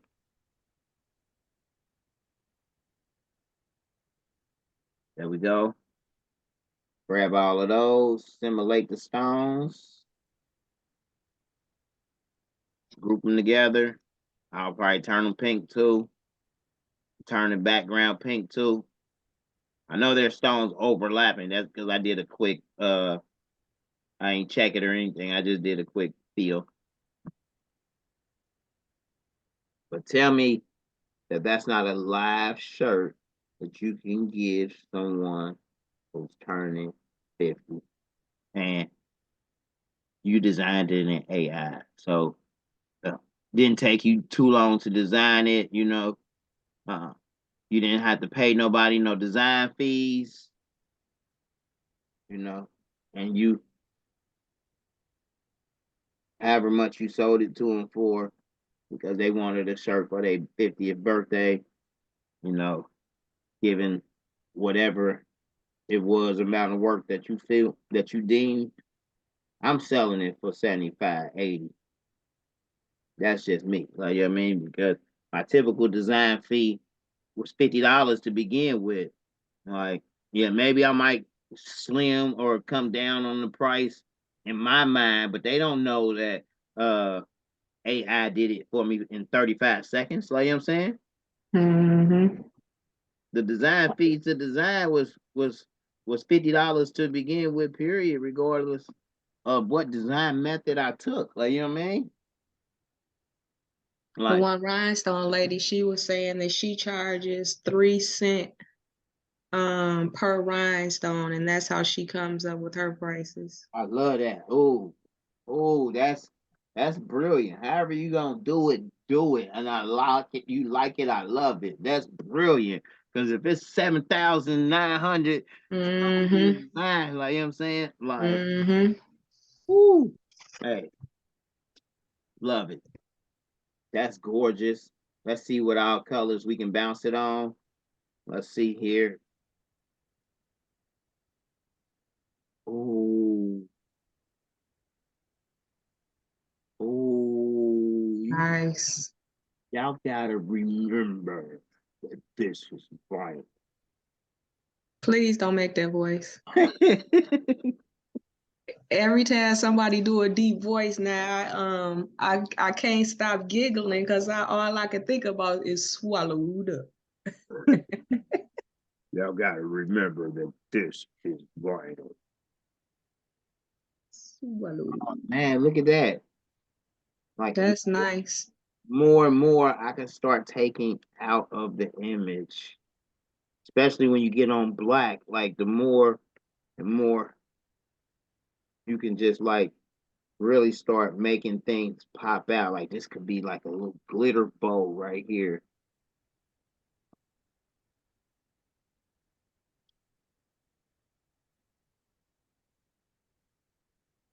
Make the wine sparkle a little bit with some hologram. Mm-hmm. Oh, forgot all of these little pieces were still separate. So just imagine using AI to start your images. You got so much power in your hands that I don't even think they really know what they did when they started letting that bot just help people like this and help our lives. And I know it's a lot of graphic artists out there that's mad or whatever, but they better learn how to use this stuff, man. You know what I'm saying? Mm-hmm. They better use it. Oh, my bad. Didn't mean to go black on her. Black. Click on that. Boom.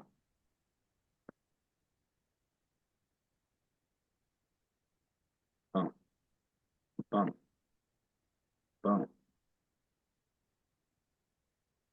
That's gorgeous. Possibilities That is endless, pretty. ladies. I'm about to hop up off of here. We about to go to Texas Roadhouse. I'm about to get me some vittles. I gotta come back afterwards though. And the video, we've been on here what, 4 hours now? 3 hours, 4. The it's gonna take at least 2 hours for it to render. So by the time I get back, I'll upload it to the channel and I'll send out the links for you ladies can tap in and follow back along. I know it was long, we covered a lot. Until next week. Thank you. Thank All you. Have a righty. great one. All right. Yeah, Y'all too. See you later, ladies. thank you. See you later. Have a great one. Thank you, Ray. All right, Terry. Peace.